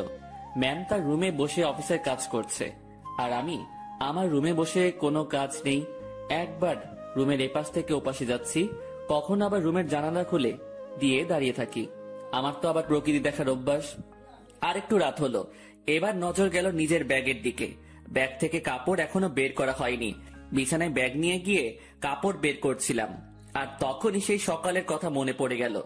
ম্যাম কি টর্চারটাই না করেছিল সকালবেলা, আর সেখানে ওনার কাছে আসা পেটে হাত রাখা। এসব মনে পড়তেই হাসি পেল। একা একা হাসছিলাম। হঠাৎ রুমের ভেতরের দরজায় নক। ম্যাম ডাকছে। তড়িঘড়ি করে উঠে গিয়ে দরজা খুলে দিলাম। জি ম্যাম, আসুন। কি করতেছিস তুই? এই যে কাপড়গুলো বের করতেছি। তুই অনেক আলসে মানুষ তো। সেই সকালে আসছি, এখনো তুই কিছুই গুছিয়ে উঠতে পারিসনি। মনে ছিল না। ভাঁজ কর এখন। আমি আবার বিছানায় বসে কাপড় ভাঁজ করায় মন দিলাম। ম্যাম আমার গা ঘেঁষে বসলো। উনি খুব কাছে বসেছিল, তাই বললাম, ম্যাম একটু দূরে বসেন, সমস্যা হচ্ছে। কথাটা বলেই মনে হয় জীবনে সব থেকে বড় একটা ভুল করলাম। কথাটা বলার সাথে সাথে ম্যাম চোখ লাল করে ফেললেন। দেখে বোঝাই যাচ্ছিল বেশ রাগ করেছে। ফর্সা মানুষ, তার শরীরে রক্তগুলো সব চোখ মুখ গালে এসে জড়ো হচ্ছিল। দেখে এমনটাই মনে হচ্ছে। উনি উঠে দাঁড়ালেন আর তার রুমে চলে গেলেন দরজা না লাগিয়ে। আমি বিছানায় বসে আছি, ভাবছি ভুল যা করার তা তো করেই ফেলেছি। আমার জীবনে সুখ নেই, শুধু সমস্যা আর সমস্যা। কাপড় আর ব্যাগ ফেলে রেখেই পা টিপে টিপে তার রুমের দিকে এগোতে থাকলাম। উকি দিয়ে দেখি আমার মতোই জানালা খুলে দাঁড়িয়ে আছে, বারবার চোখ মুছছে। ওনার রাগ ভাঙাতে ওনার খুব কাছে গিয়ে দাঁড়াতে হবে, তাছাড়া এর বিকল্প কোনো উপায় নেই। আমি পা টিপে টিপে তার কাছে গেলাম। উনি কিছু বলছেন না, হয়তো টের পেয়েছেন আমি আসছি। উনি যে চালাক মানুষ, আমার রুমে প্রবেশ করা অবশ্যই টের পেয়েছেন। আমি তার পাশে গিয়ে দাঁড়াতেই, আপনি আপনার রুমে যান, নয়তো খারাপ কিছু হবে। দুঃখিত, আমার ভুল হয়েছে। আমি আপনাকে আপনার রুমে যেতে বলেছি। আমি আরেকটু কাছে গিয়ে দাঁড়ালাম, কিন্তু তার শরীরের সাথে স্পর্শ লাগেনি। রাগ উঠায়েন না আর। আচ্ছা, ইংরেজি ভাষায় বলতেছি, সরি। তোর সরির তুই যাবি এখান থেকে? একটু তো দূরেই যেতে বলেছি, তাতেই এত রাগ করতে হবে? আমি তো দূরের মানুষ, দূরেই থাকবো, তাই না? না, কাছের মানুষ। না না, কাছের মানুষ তো দূরে থাকে না, কাছেই থাকে। সরি, আমি বুঝতে পারিনি। আমার বলাটা ঠিক হয়নি, আপনার কাছে আসাটা ঠিক ছিল। রাত হয়েছে, রুমে গিয়ে ঘুমিয়ে পড়ো, সকালে অফিস আছে। রাগ কমেছে তো আপনার? কমে যাবে। এত অভিমানী আমি কখনো দেখিনি। আমি নিজেই নিজেকে প্রশ্ন করলাম, আমি ভুল করছি না তো? উনি এত বন্ধুত্বের কথা বলতেছেন, আমি তো তার ডাকে একটুও সাড়া দিচ্ছি না। আমার কি দূরে থাকাটা ঠিক হচ্ছে? উনি তো তার বন্ধুর জন্য অনেক কিছুই করেছে, আমি তো কিছুই করতে পারলাম না, বা এখনো কিছু করিনি। আমি কি তার বন্ধুত্বের ভালোবাসায় সাড়া দিব? মনের সাথে বোঝাপড়া যখন শেষ হলো, তখন আমি তার ডান হাতটা আমার দু হাতের মধ্যে রেখে বললাম, এই তো কাছে এসেছি, আর দূরে যাওয়ার কথা বলবো না। অমন ভুল কখনো হবে না, সরি। সত্যি তো? ওনার কণ্ঠ শুনে মনে হচ্ছিল অভিমানটা অনেকটাই কমেছে। কেন যে ম্যাম এমনটা করে? ম্যাম, এখন যাই তাহলে। কাছে থাকতে ভালো লাগছে না। আপনি তো বললেন কাল অফিস আছে, আমাকে ঘুমাতে বললেন। পরে ঘুমাবি। ম্যাম আনমনে জানালা দিয়ে বাইরে তাকিয়ে আছেন। তার ডান হাতটা তখনই আমার দু হাতের মধ্যে এক অন্যরকম ভালো লাগা কাজ করছিল তখন। সেটা যে কি আমি ঠিক বলতে পারবো না। আমি ম্যামের মুখের দিকে তাকালাম, দেখি মিটিমিটি হাসছে। আমি তার হাসি দেখে প্রশ্ন করেই বসলাম, এভাবে আনমনে বাইরে তাকিয়ে কি দেখেন? বাইরে কি দেখি? তোকে। আমাকে মানে? আরে পাগলা, তুই আমার জীবনে এমন ভাবে আসলি, মানে আমি ভাবতেই পারিনি। তোর মতো একটা গাধা, তবে ভালো মানুষের সাথে বন্ধুত্ব হয়েছে। তবে আমার পোড়া কপাল। কেন? তুই আমাকে দেখে ভয় করিস, তেমন কথা বলতে চাস না। আমি যা বলি শুধু সেটাই করিস। আর কি করব? যাই হোক, সব ঠিক হয়ে যাবে। যা এখন ঘুমিয়ে পড়। আচ্ছা, গুড নাইট। Good night. পরদিন সকালবেলা থেকে অফিস করা শুরু করলাম। ম্যামের সাথে সবসময় থাকা, উনি যা বলে সেগুলো শোনা এবং করা, এগুলোতেই ব্যস্ত। দিনকে দিন যাচ্ছিল, আমার অবস্থা ততই ভালো হচ্ছিল। ম্যামের সাথে কথা বলতে এখন আর ভয় লাগে না। কোনো কিছু লাগলে সোজা সাপটা বলে দেই। এদিকে ড্রাইভিংটাও একটু একটু শিখেছি। তাদের বাসার দু একজনের সাথে কথাও হয়েছে। মোটামুটি সবকিছু স্বাভাবিকের দিকেই বলা যায়। কিন্তু এমনটা একটা দিন আসলো সেদিন আমার স্বাভাবিক মন আর ঠিক থাকলো না। ম্যামের বাবা ম্যামের বিয়ের জন্য ছেলে দেখেছে। আজ অফিসে যাওয়া হয়নি আমাদের, কারণ ছেলেপক্ষ দেখতে আসবে। কিন্তু আমার কেমন জানি ভয় ভয় লাগছে। বারবার মনে হচ্ছে ওনার বিয়ে হওয়ার কি দরকার, এমন থাকলেও তো পারে। আমি যা ভাবছি সেটা তো ভুল, বিয়ে তো হবেই। আমি আমার রুমে বসে ছটফট করছিলাম। ম্যামের রুমে বারবার উকি দিচ্ছি। উনি বেশ স্বাভাবিকভাবেই আছেন, দেখে মনে হচ্ছে না উনি কোনো টেনশন বা ভয় আছেন। তাহলে আমি ভয় করছি কেন? আমি তাকে হারানোর ভয় করছি না তো। ছি ছি, তাকে হারানোর কি আছে? সে তো আর আমার না। ম্যাম আমাকে বলেছিল উনি আমাকে ভালোবাসেন, সেটা ছিল বন্ধুত্বের। আর আমি যেটা ভাবছি সেটা তো অন্য কিছু। না, নিজের মনের অজান্তেই তাকে ভালোবেসে ফেললাম। এসব কখন হলো? আমি তো এইরকম কিছু ভাবিনি তার সম্পর্কে। পরক্ষণে মনে হলো আমি তার চিন্তায় দিন পার করেছি, সেখান থেকেই এই অবস্থা। নিজের রুমে আর থাকতে পারলাম না। বিছানা থেকে উঠে ম্যামের রুমে চলে গেলাম। ম্যাম বসে বই পড়ছেন। আমাকে দেখে বললেন, কিছু বলবি? বল। আপনাকে দেখতে আসছে। তুই তো জানিস নতুন করে প্রশ্ন করার কি আছে। যদি তারা আপনাকে পছন্দ করে, আপনি কি রাজি হবেন? ছেলে যদি ভালো হয়, পরিবার যদি ভালো হয়, তাহলে মানা করব কেন? তাই ঠিক। এটাই বলতে আসছিলি? না। সকাল সকাল তোতলানো শুরু করেছিস। কিছু হয়েছে? একটা কথা বলার ছিল। ম্যাম আমার দিকে তাকিয়ে বইটা বন্ধ করে পাশে রাখলো। তারপর আমাকে তার সামনাসামনি বসতে বলল। তোকে দেখে মনে হচ্ছে আমাকে কিছু বলতে চাচ্ছিস, কিন্তু ভয় করতেছিস। হ্যাঁ, ওই রকমই। ভয় নেই, বল। কিছু বলবেন না তো? আরে আমি তোর বন্ধু না, তোকে কি বলবো পাগল। ভয় নেই, বল। আপনি আপনার বাবাকে বলে বিয়েটা ক্যান্সেল করে দেন। ওই বিয়ে তো ঠিকই হয়নি, এখনই কিভাবে ক্যান্সেল করে দিব? আর কেন ক্যান্সেল করব? আরে আপনি চলে গেলে আমি কিভাবে থাকবো? ওই কিভাবে থাকবি মানে? তুইও থাকবি বাসার বাকি যারা যেভাবে আছে সেভাবে। আমাকে ছাড়া আপনি কি থাকতে পারবেন? ম্যাম আমার দিকে এক দৃষ্টিতে তাকিয়ে আছে। আমার কথা শুনে হয়তো সে অবাক হয়েছে। এই বাসায় বিয়ে করেন মানে? তোর মাথা গেছে নাকি? I love you. মুখ ফসকে হোক আর যেভাবেই হোক কথাটা বলে ফেললাম। মনে মনে ভাবছিলাম বাংলায় বলবো, কিন্তু মুখ থেকে ইংরেজিতেই বেরিয়ে গেল। আমার কথা শুনে ম্যাম মিটি মিটি হাসতেছেন। তুই যা বললি ভেবে বলেছিস? না। কেন? ভাবার কি আছে? আমার যেটা নিয়ে ভয় হয়েছে সেটার জন্য বলেছি এটা। কি নিয়ে ভয় হয়েছে? আপনার চলে যাওয়া। আমি চলে গেলে তো কি হয়েছে? তুই একটা বিয়ে করবি, তার সাথে থাকবি, সে তোর কেয়ার করবে। আপনাকে লাগবে। বাচ্চাদের মতো আবদার করতেছিস কেন? জানি না। এক অন্যরকম শুভকে দেখছি, যে কখনো এভাবে আমার কাছ থেকে কিছু চায়নি। আচ্ছা কি লাগবে, কি জন্য লাগবে, সবকিছু বুঝিয়ে বল। আমি কিছু বোঝাতে পারবো না। আপনাকে লাগবে, আর আপনাকে ভালোবাসার জন্য লাগবে। আমার এমন কথা শুনে ম্যাম লজ্জায় তো শেষ, অন্যদিকে তাকিয়ে হাসতেছে। হাসি থামিয়ে বলল, তো এখন আমাকে কি করতে হবে? আপনি বোঝেন না? যতই বুঝি, কিন্তু আপনাকে বলতে হবে। কি করতে হবে বলেন। একবার তো বললামই যে ভালোবাসি, আর আমার কাছে থাকতে হবে। যদি বলি ভালোবাসি না? আমি চুপ করে রইলাম। এই কথার উত্তর দে। আমি কিভাবে আটকাবো? চলে যাবেন, আমিও চলে যাব। কোথায় যাবি? জানি না। ও, তো বলেন, ভালোবাসার বীজ কবে বপন করেছিলেন, আর সেটা থেকে চারা গাছ হলো কিভাবে? ইরা নামের একটা পাখি আমার জমিতে এসে তার মুখ থেকে ভালোবাসার বীজটা ফেলে দিয়ে চলে যায়, আর সেই বীজটাই। পুরোটা বলার আগেই ম্যাম হাসতে হাসতে শেষ। উনার হাসি দেখে আমার রাগ হচ্ছিল। আমি ওনাকে কিছু বোঝাতে যাচ্ছি, আর উনি হেসে উড়িয়ে দিচ্ছেন। উনি হাসি থামিয়ে বললেন, আজ সকালটা অন্যরকম ভাবে শুরু হলো, এমন হাসির কথা কখনো শুনিনি। উনার কথা শুনে বেশ লজ্জা পেলাম। হয়তো মনের কথাটা বলা ঠিক হয়নি। আমি তার সামনে থেকে উঠলাম আর নিজের রুমে যাওয়ার জন্য পা বাড়ালাম। ম্যাম ডেকে বললেন, কই যাস? ঘুম পাচ্ছে, ঘুমাবো। ঘুম নাকি রাগ? না, ঘুম। রাগ না ম্যাম, ঘুমই পাচ্ছে। আমার জানা আছে, তুই এখানে এসে বস। কথা না শুনলে বকা দিবে। বাধ্য হয়ে আবার তার সামনাসামনি বসলাম। আমার আর তোর মাঝে সম্পর্কটা কিসের? বন্ধুত্বের। তো আমি কি বন্ধুর কথা শুনে হাসতেও পারবো না? পারবেন। আর হাসলেন তো? কথার মাঝে এমন রাগ সুর ভাসতেছে। না, রাগ করিনি। আচ্ছা ভেবে দেখ তো, তুই যে আমাকে ভালোবাসার কথা বললি, সেটা নিয়ে আমি কি কোনো উপহাস করেছি? তোর কথা শুনে হাসি পাচ্ছিল তাই একটু হাসলাম। আর আমাকে যেটা বললি সেটার উত্তর না নিয়ে কই যাস? হ্যাঁ, আমি ভুলে বলে ফেলেছি, সরি। লাত্তি খাবি কুত্তা। ভালোবাসি বল।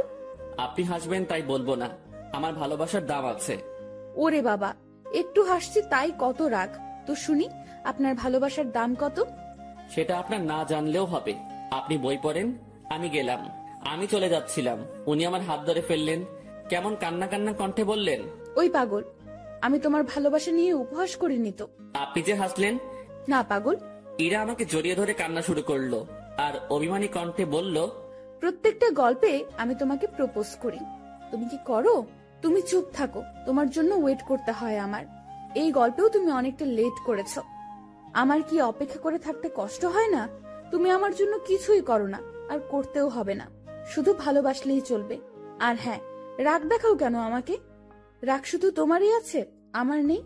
আর কখনো যদি তোমার কথায় রাগের সুর পাই, তো তখনই ব্রেকআপ। উনি যা বললেন তাতে মুখের কথা কেড়ে নেওয়ার মতো। আচ্ছা, আমি বাবাকে তোর কথা একবার সিরিয়াসলি বলবো। না। কেন? উনি যদি মানা করে, আর আপনাকে যদি সরিয়ে বা আমাকে যদি। বন্ধুত্বের উপর বিশ্বাস রাখ। ইরা আমাকে ছেড়ে দিল, সেও বেশ চিন্তিত, সাথে আমিও। আমি ওই পরিস্থিতির সময় শুধু তার কথাই ভাবছিলাম, অন্য কোনো কিছুই মাথায় আসছিল না। দুপুরে ইরাকে দেখতে আসলো, দেখে চলে গেল। হয়তো তারা পছন্দ করেছে। পছন্দ না করে উপায় নেই, রুমে বসে হতাশ হওয়া ছাড়া আমার কোনো উপায় ছিল না। ইরা সেই যে বেরিয়ে গেছে, আর রুমে আসার নাম নেই। আমিও বাইরে যাওয়ার সাহস পাচ্ছি না। দুপুরে শুধু বাড়ির কাজের মেয়েটা খাবার দিয়ে চলে যায়। আমার এমন অবস্থা মনে হচ্ছে কোনো কারাগারে আছি, বাইরে বেরোনোর কোনো পথ নেই। সন্ধ্যায় ইরা রুমে আসলো। উনি আসতে না আসতেই আমিও তার রুমে গেলাম, আর গিয়ে যা শুনলাম সেটা আমি কখনোই ভাবিনি। উনি বলতে শুরু করলেন, বাবার ছোটবেলার বন্ধুর সাথে আমার বিয়ে ঠিক করেছে। ওনারা আমাকে দেখে পছন্দ করেছে। আজ ওনাদের যে হাসি মুখ দেখলাম, সেটা আমি ভাঙতে পারবো না। কথাটা শুনে বুকের ভেতরটা কেমন যেন আটকে গেল। মনে হলো বুকে পাথরের ভর করছে। শুনেছি বুক ভার হলে চোখে পানি চলে আসে। আমি কোন রকম চোখের পানি সামলিয়ে বললাম, সমস্যা নেই, আপনি যেটা করেন। তুই আমার উপর রাগ করলি তাই না? আরে না, আপনার সিদ্ধান্তে আমি খুব খুশি। পরিবারের কথা চিন্তা করেই সব করতে হয়। তোমার কথায় কান্নার আওয়াজ পাচ্ছি। আরে না, কি যে বলেন, কান্না করব কেন? আমি রাজি হওয়াতে আমার বাবা যে খুশি হয়েছে, সেটা আমি তার চোখ মুখ দেখেই বুঝেছি। আচ্ছা আপনি করেন, আপনি রেস্ট নেন, আমি আমার রুমে যাই। ইরা কিছু বলল না, চুপ করে বসে থাকলো। হয়তো আমার কথাও সে ভাবছে। আমি রুমে এসে আর কি করব? ছেলেদের তো আওয়াজ করে কান্না করতে নেই, লোকে খারাপ বলবে। রুমের মধ্যে কিছুক্ষণ থাকলাম, ভালো লাগলো না। বাসার ছাদের দিকে রওনা দিলাম। আমি কখনো যাইনি এই বাসার ছাদে, এই প্রথম যাচ্ছি। ছাদে পৌঁছে এক করে চুপটি করে দাঁড়িয়ে আছি। ভাবছি ম্যামের কাছ থেকে বিদায় নিয়ে চলে যাব, কারণ এ কষ্ট সহ্য করার মতো না, আমি সহ্য করতে পারছি না। হঠাৎ ছাদে কারো উপস্থিতি টের পেলাম। একটা লোক আমার দিকে এগিয়ে আসছে। কাছে আসতেই তার ফেস দেখে বুঝলাম এটা ইরার কাকা।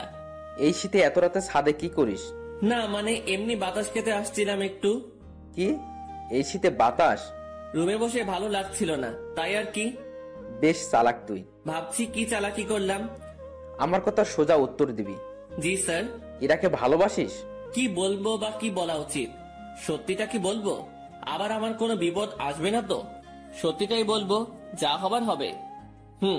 ভালোবাসি। এই জন্যই তোকে চালাক বলছি। তো কতদিন হলো তোদের রিলেশনের? কয়েক ঘন্টা। মানে? আজ সকালে উনাকে ভালোবাসার কথা বলেছি। তো সে কি বলছে? প্রথমে হ্যাঁ বলেছিল, তারপর? ছেলেপক্ষ দেখে যাওয়ার পর আমাকে মানা করে দেয়। কেন? উনি এই বিয়েতে রাজি হওয়ায় আপনারা বাসার সবাই খুশি হয়েছেন অনেক। আপনাদের হাসি মুখ দেখে এসে উনি আমাকে মানা করে। বাহ, তুই তো বেশ সাহস নিয়ে আমার সাথে কথা বলছিস। ভয় করছে না তোর? আপনি তো সত্যিটা বলতে বললেন। তো তুই এখন কি করবি? চলে যেতে হবে এখান থেকে। রাতেই? না, সকালে ওনার দেখা করে চলে যাব। বাহ, তো দেবদাস হয়ে কোথায় ঘুরে বেড়াবি? আমি চুপ হয়ে গেলাম। উনি মজা নিচ্ছেন বোঝাই যাচ্ছিল। চুপ হয়ে গেলি কেন বল? জি স্যার, কিছু না, আমি আসলে ভুল করেছি, মাফ করে দিন। আমি কাল সকালে চলে যাব। যা রুমে যা। জি। এই শোন। বলেন। স্মোক করিস? জি না। বাসা কোথায় তোর? রাজশাহী। সমস্যা? জি স্যার, বুঝলাম না। কিছু না, সকাল সকাল চলে যাস। নেক্সট টাইম আমার সামনে পড়লে সমস্যা হবে তোর। আমার সামনে যেন না দেখি।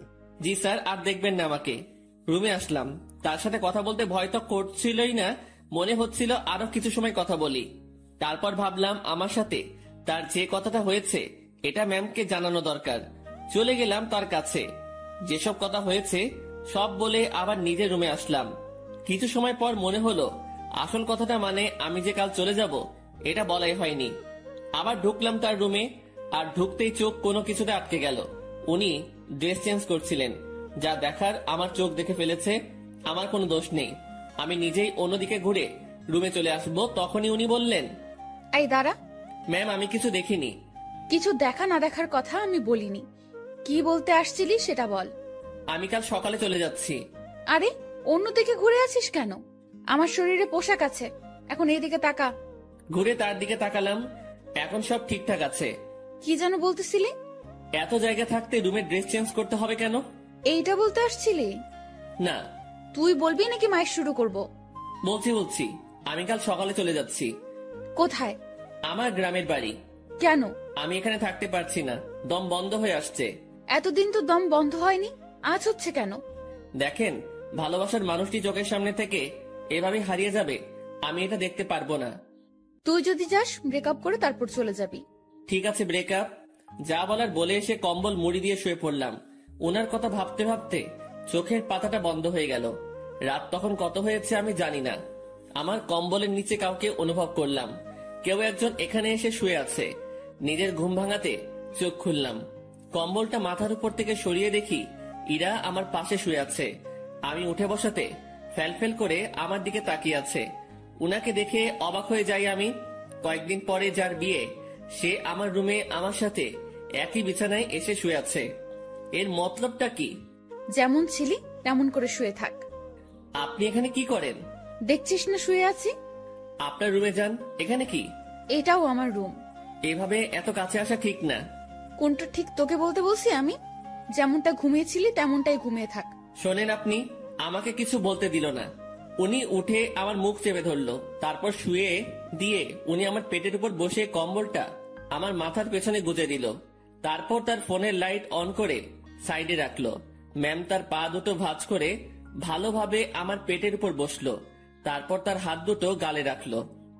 বাইরে থেকে এই অবস্থা দেখে মনে হবে একটা ত্রিভুজের মতো, ভেতরে আলো থাকায় ছোট্ট একটা 3 কোণা ঘরের মতোই লাগছিল। তারপর, তোর সাহস কি করে হয় আমার সাথে ব্রেকআপ করার? আমি চুপ। শুভ, উত্তর দে, না হলে তোর খবর আছে। আপনার যাতে ভালো হয় সেই জন্যই করেছি। তুই ব্রেকআপ করার কে? করলে আমি করব। আমি করতে পারি না। তুই কেন করবি? ভালো তো আমি বাসি, ব্রেকআপ আমি করব। আর আমি কি ভালোবাসি না? আমার থেকে কম, সো তোর ব্রেকআপের কোনো দাম নাই। আচ্ছা, আপনি পেটের উপর থেকে নামেন, ব্যথা করতেছে। করলে করুক, আমি কি করব? আপনি যা করছেন সেটা ঠিক না। কি করতেছি আমি?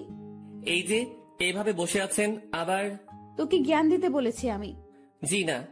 এরপর ইরা তার হাত দিয়ে আমার ঠোঁট স্পর্শ করা শুরু করলো, নাকে চোখে হাত বুলিয়ে দিল। আমি যে বসে আছি তাতে কি তোর বেশি কষ্ট হচ্ছে?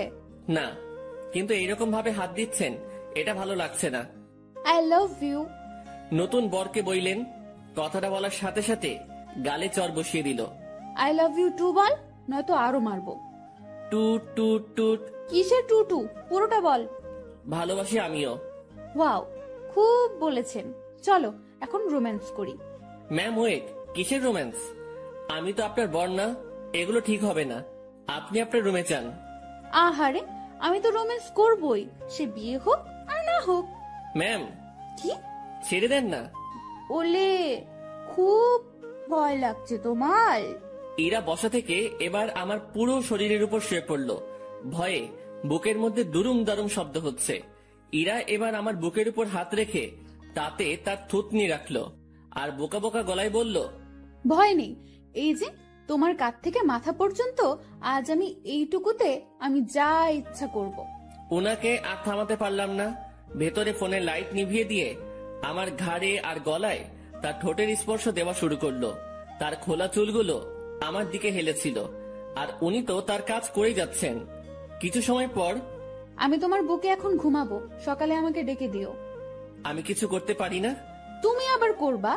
তুমি মানে, সরি, আপনি যেগুলো করলেন। ওই না, তুমি কেন করবা? তুমি কিচ্ছু করতে পারবে না। রাগ। আরে না, কি বলেন, রাগ করবো কেন? সরি। ইরা ফোনের লাইট আবার অন করলো। উনি ওনার গলা থেকে ওড়নাটা সরিয়ে দিতে নিচ্ছিল, আমি থামিয়ে দিলাম। কি করছেন? তুমি না বললে কি যেন করবা? আপনার ওই গলাটুকুই লাগবে। হ্যাঁ, এই আমাকে কিছু করতে দিল না, আর এখন উনি বায়না ধরে বসে আছেন। লোভ তো আপনি ধরিয়েছেন। এই, আমার দোষ দিবা না একদম।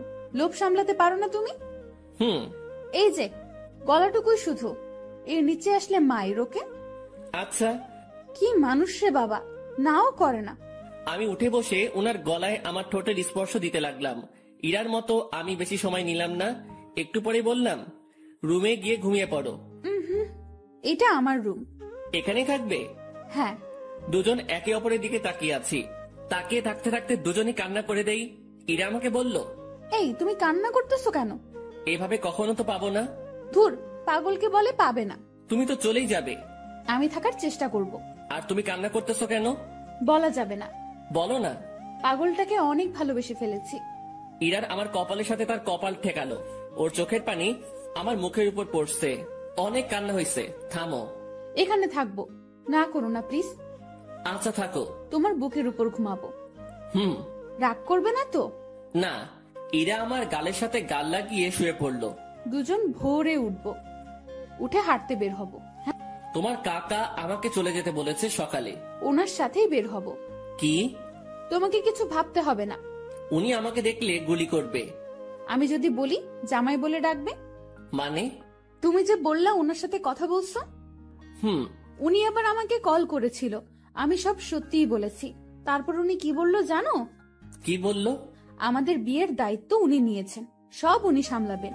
উনি তোমাকে অনেক পছন্দ করেছেন। কি জন্য? সেটা আমি কিভাবে বলবো? সত্যি কথা বলেছো, তাই মনে হয় ভালো লেগেছে তার। ও। আর কোনো কথা না, এবার শুধু ঘুম হবে, ঘুম ঘুম আর ঘুম হবে। চোখ বন্ধ করো পাগল। দুজনই ঘুমিয়ে গেলাম। পরদিন ভোরে ইরা আমাকে ডেকে তুললো। তারপর হাঁটতে বের হলাম।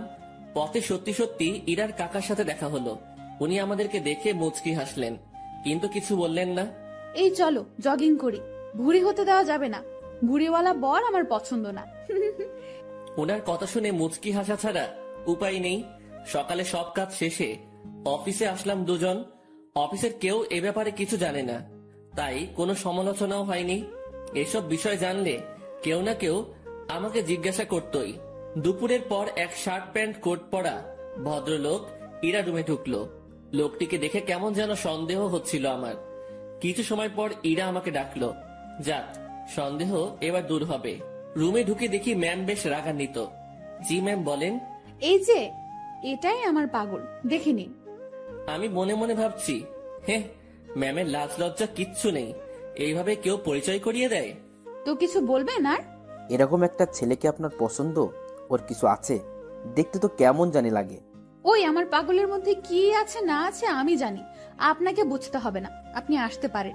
ভেবে দেখেন, এর সাথে থাকলে আপনার জীবন নষ্ট হতে পারে। এই শালা, ভাষা খারাপ করবি না। জীবন নষ্ট হবে মানে? ম্যাম তো তাকে মারার জন্য উঠেছে।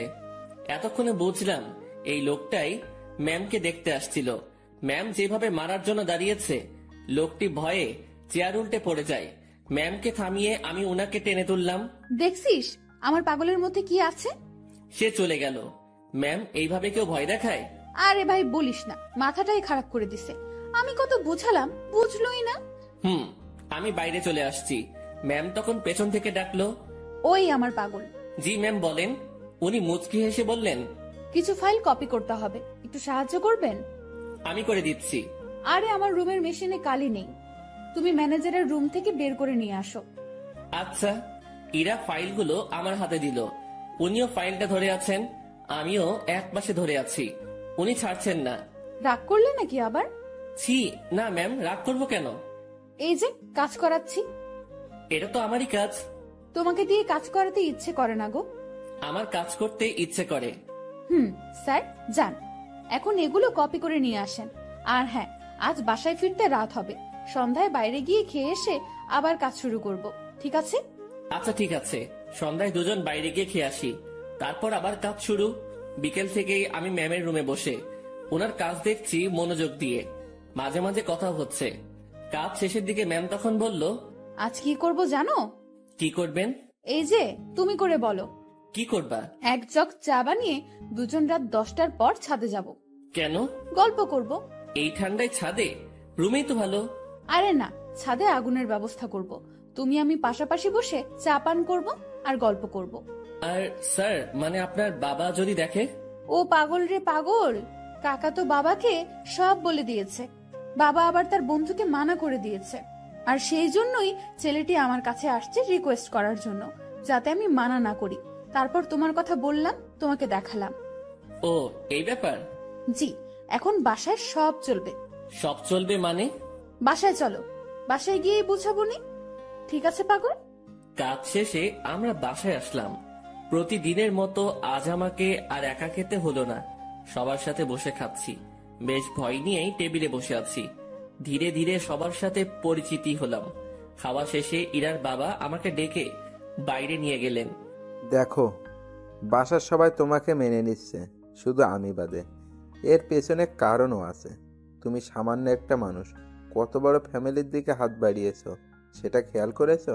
ধরো কাল তোমাদের বিয়ে দিয়ে দিলাম, তারপর আমার মেয়েকে নিয়ে উঠাবে কোথায়? স্যার, বেয়াদবি মনে না নিলে একটা কথা বলি। বলো। আপনার মেয়ে বলেছে ও কাজ করে খাওয়াবে কিছুদিন, এর মাঝে আমিও কিছু একটা করে ফেলতে পারবো ওর সাহায্যে। আমরা এমনটাই ভেবেছি। ও, বউয়ের হাতের কামাই খাবে? না, বন্ধুর হাতের কামাই খাবো। মুখের উপর কথা বলছো। আমি তো বলেই নিলাম, কিছু মনে করবেন না। ওকে, দুদিন পর তোমাদের বিয়ে। সমাজের নিয়ম অনুযায়ী আমার মেয়েকে নিয়ে বাসা থেকে বেরিয়ে যাবে। কোথায় যাবে সেটা আমি জানি না। ওকে? জি স্যার। কথাটা ইরাকেও জানিয়ে দিও। জি। ইরার বাবা আমাদের উপর বেশ রেগে আছেন। রাগাটাই স্বাভাবিক, যা কাজ করেছি। বাইরে দেরি না করে ইরার কাছে গেলাম, গিয়ে কথাগুলো বললাম। এত তাড়াতাড়ি বিয়ে? ভাবলাম মাসখানেক একটু প্রেম টেম করবো, এখানে ওখানে ঘুরতে যাব, সেগুলো মনে হয় আর হবেই না। বিয়ের জন্য প্রস্তুতি নিতে হবে। হ্যাঁ, আগে তো বাসা ঠিক করতে হবে। তুই বেটা তো টেনশন নিতেছিস কেন? তুই বাবাকে বলেছিস বন্ধুকে বিয়ে করতেছিস, তাই না? হুম। তো তোর বন্ধু থাকতে এত টেনশন কেন? শোন, আমি একটা ফ্ল্যাট কালকের মধ্যে কিনে নেব। আর হ্যাঁ, সংসার করতে অনেক কিছুর প্রয়োজন, সেগুলোও কিনতে হবে। হুম। বিয়ের পর সংসারে তুমি আমি 50-50 খরচ দিব। আমি এত টাকা কই পাবো? ও হ্যাঁ, তাও তো একটা কথা। আচ্ছা শোন, উপায় একটা বের করেছি। আমি দিব 80%, আর তুই 20%, আর ভালোবাসা দিবি তুই 99%, আর আমি 1%। কি? না, আপনি আমাকে ভালোবাসবেন না। যদি সংসারে 50-50 খরচ দিতে পারেন, ভালোবাসাটাও তেমনই ভাগ হবে। এটা কোনো কথা? তো নিজেদের মধ্যে রাজনীতি করাটা কি ঠিক? দেখ, আন্দোলন করতে থাক, কাজ হয় কিনা। মনটা একটু নরম করেন। আপনি যদি আমাকে 100% ভালোবাসা দেন, তো ভালোবাসার পিপাসায় আমি তো মারা যাব। ওই মুখে ওসব মারা যাওয়ার কথা আনবি না। জি ম্যাম। যা রুমে গিয়ে ফ্রেশ হয়ে নে। আচ্ছা। ফ্রেশ হয়ে দরজা লাগিয়ে দিলাম, কারণ দরজা খোলা থাকলে আজ আর ঘুমাতে দিবে না। ঘুম প্রায় চলেই আসছে, সেই সময় ডাকাডাকি শুরু করলো। মুখে বিরক্তি নিয়ে দরজা খুললাম। ওই এখনই ঘুমাচ্ছিস কেন? চা রেডি, চল ছাদে যাব। ওকে চলেন। ঘুমের 12টা বেজে গেল। দুজনে গিয়ে ছাদের মাঝখানে কিছু কাঠখড়ি দিয়ে আগুন জ্বালিয়ে নিলাম। ওনার সব কথা শুনতে হচ্ছে। এদিকে আমার নাজেহাল অবস্থা। নিচে থেকে উপরে এতগুলো কাঠখড়ি আনা, তাও আবার চোখে ঘুম নিয়ে প্রচন্ড রকমের বিরক্ত লাগছিল। আমি আর ইরা আগুনের খুব কাছাকাছি বসলাম। সে আমার শরীর ঘেঁষে বসলো। সে জগ থেকে একটা কাপে চা ঢাললো, তারপর কাপটা আমার হাতে দিয়ে বলল, আগে তুমি খাও, এই পুরোটা না, কিন্তু জাস্ট এক চুমুক, তারপর আমি, তারপর আবার তুমি খাবে। ইরা কথাটা বলে আমার হাতের মধ্যে দিয়ে হাত দিয়ে জড়িয়ে নিল। আমি এক চুমুক খেলাম, আর তারপর উনার মুখে ধরলাম। আমি যে জায়গাটায় ঠোঁট লাগিয়েছিলাম, ঠিক সেখানে সে ঠোঁট লাগিয়ে চা খেলো। খাওয়া শেষে ইরা আমার কাঁধে মাথা রাখলো। ওই একটা গল্প বলো। রুমে গিয়ে বলবো নি? জি না শুভ সাহেব, এখানে বলেন। কি বলবো মাথায় আসছে না। আনরোমান্টিক একটা বর। তোমার কিছু বলতে হবে না, আমিই বলছি শোনো। গান বলবো, ভালোভাবে শুনবা। বলো। আমার কাছে তুমি মানে সাত রাজার ধন, আমার কাছে তুমি মানে অন্যরকম, আমার কাছে তুমি মানে আমার পোষা পাখি, দিনে রাইতে বুঝিয়া তোমায় আমি দেখি, তোমার কাছে হয়তো বন্ধু আমি কিছু না, তাই তো তোমার স্বপ্নে বন্ধু আমি আসি না। এই ওয়েট, আমি ইরাকে গানের মাঝে থামিয়ে দিলাম। কি হয়েছে, থামালে কেন? তুমি আমার স্বপ্নে আসো তো? আরে গাধা, এটা গানের লাইনে আছে তাই বলছি। আমি তো জানি তুমি আমাকে কেমন ভালোবাসো। তুমি গানটা পারো? ও দারুণ, তাহলে চলো একসাথে গাই। তারপর থেকে শুরু করলাম। আমি মানে তুমি আর তুমি মানে আমি, আমার কাছে আমার চেয়ে বন্ধু তুমি দামি। গলা ফাটিয়ে দুজন গান করলাম। আমাদের আওয়াজ শুনে ছাদে ছোট বড় সবাই এসে হাজির। আমরা সবাই গোল হয়ে বসলাম। আগুনটাও বড় করা হলো। তারপর সবাই মিলে আবার গান ধরলাম। রাতটা যে এমন হবে কখনো কল্পনাও করিনি। বাসার সবাই এসেছে, শুধু ইরার বাবা বাদে। আড্ডা শেষে রুমে আসলাম। ইরা তার রুমে গিয়ে ঘুমিয়েছে, আমি আমার রুমে শুয়ে পড়লাম। পরদিন সকালবেলা অফিসে গেলাম দুজন। আগের দিনের মতো ডিউটি করে রাতে বাসায় ফিরলাম। এখন আমি একা রুমে থাকি না, বাসার সবার সাথে আড্ডা দিই, কথা বলি। দিন দিন আনন্দগুলো বাড়ছিল। কথায় আছে, আনন্দ সুখ বেশি সময়ের জন্য নয়। সত্যি তাই। ইরার বাবা এসে আমাকে জানিয়ে দিয়ে গেলেন কাল আমাদের বিয়ে, আর কালকে আমাদের বাসা ছাড়তে হবে। আমি আর ইরা বসে বসে ভাবছি কি করা যায়। দোস্ত শোন, এভাবে লাভ নেই, ব্যাগ গুছিয়ে ফেল। তাহলে আমরা কাল চলে যাচ্ছি? হ, যাচ্ছি। অন্য কারোর সাথে বিয়ে হলে তো যেতেই হতো, তাই না? তো ব্যাপারটাকে স্বাভাবিক নেওয়ার দরকার না? হ্যাঁ ঠিক বলেছেন। এখানে আমার সম্পত্তির দাবি নিয়ে থাকতে পারতাম, বাট ঠিক হবে না। ওসব ব্যাপার নিয়ে কথা না বলাই ভালো। ওনাদের ভালোবাসা নিয়েই আমরা বাসা থেকে চলে যাব, ওটাই আমাদের সম্পত্তি। তো যা, তোর ব্যাগ গুছিয়ে নে। রাতে ব্যাগপত্র গুছিয়ে নিলাম। সকালবেলা আমাদের বিয়ে হলো। আমার পক্ষ থেকে ইরার কাকা মুরব্বি হলেন। বিয়ের সব কাজ শেষে খাওয়া দাওয়া শেষ, এবার আমাদের যাওয়ার পালা। আমরা রাতে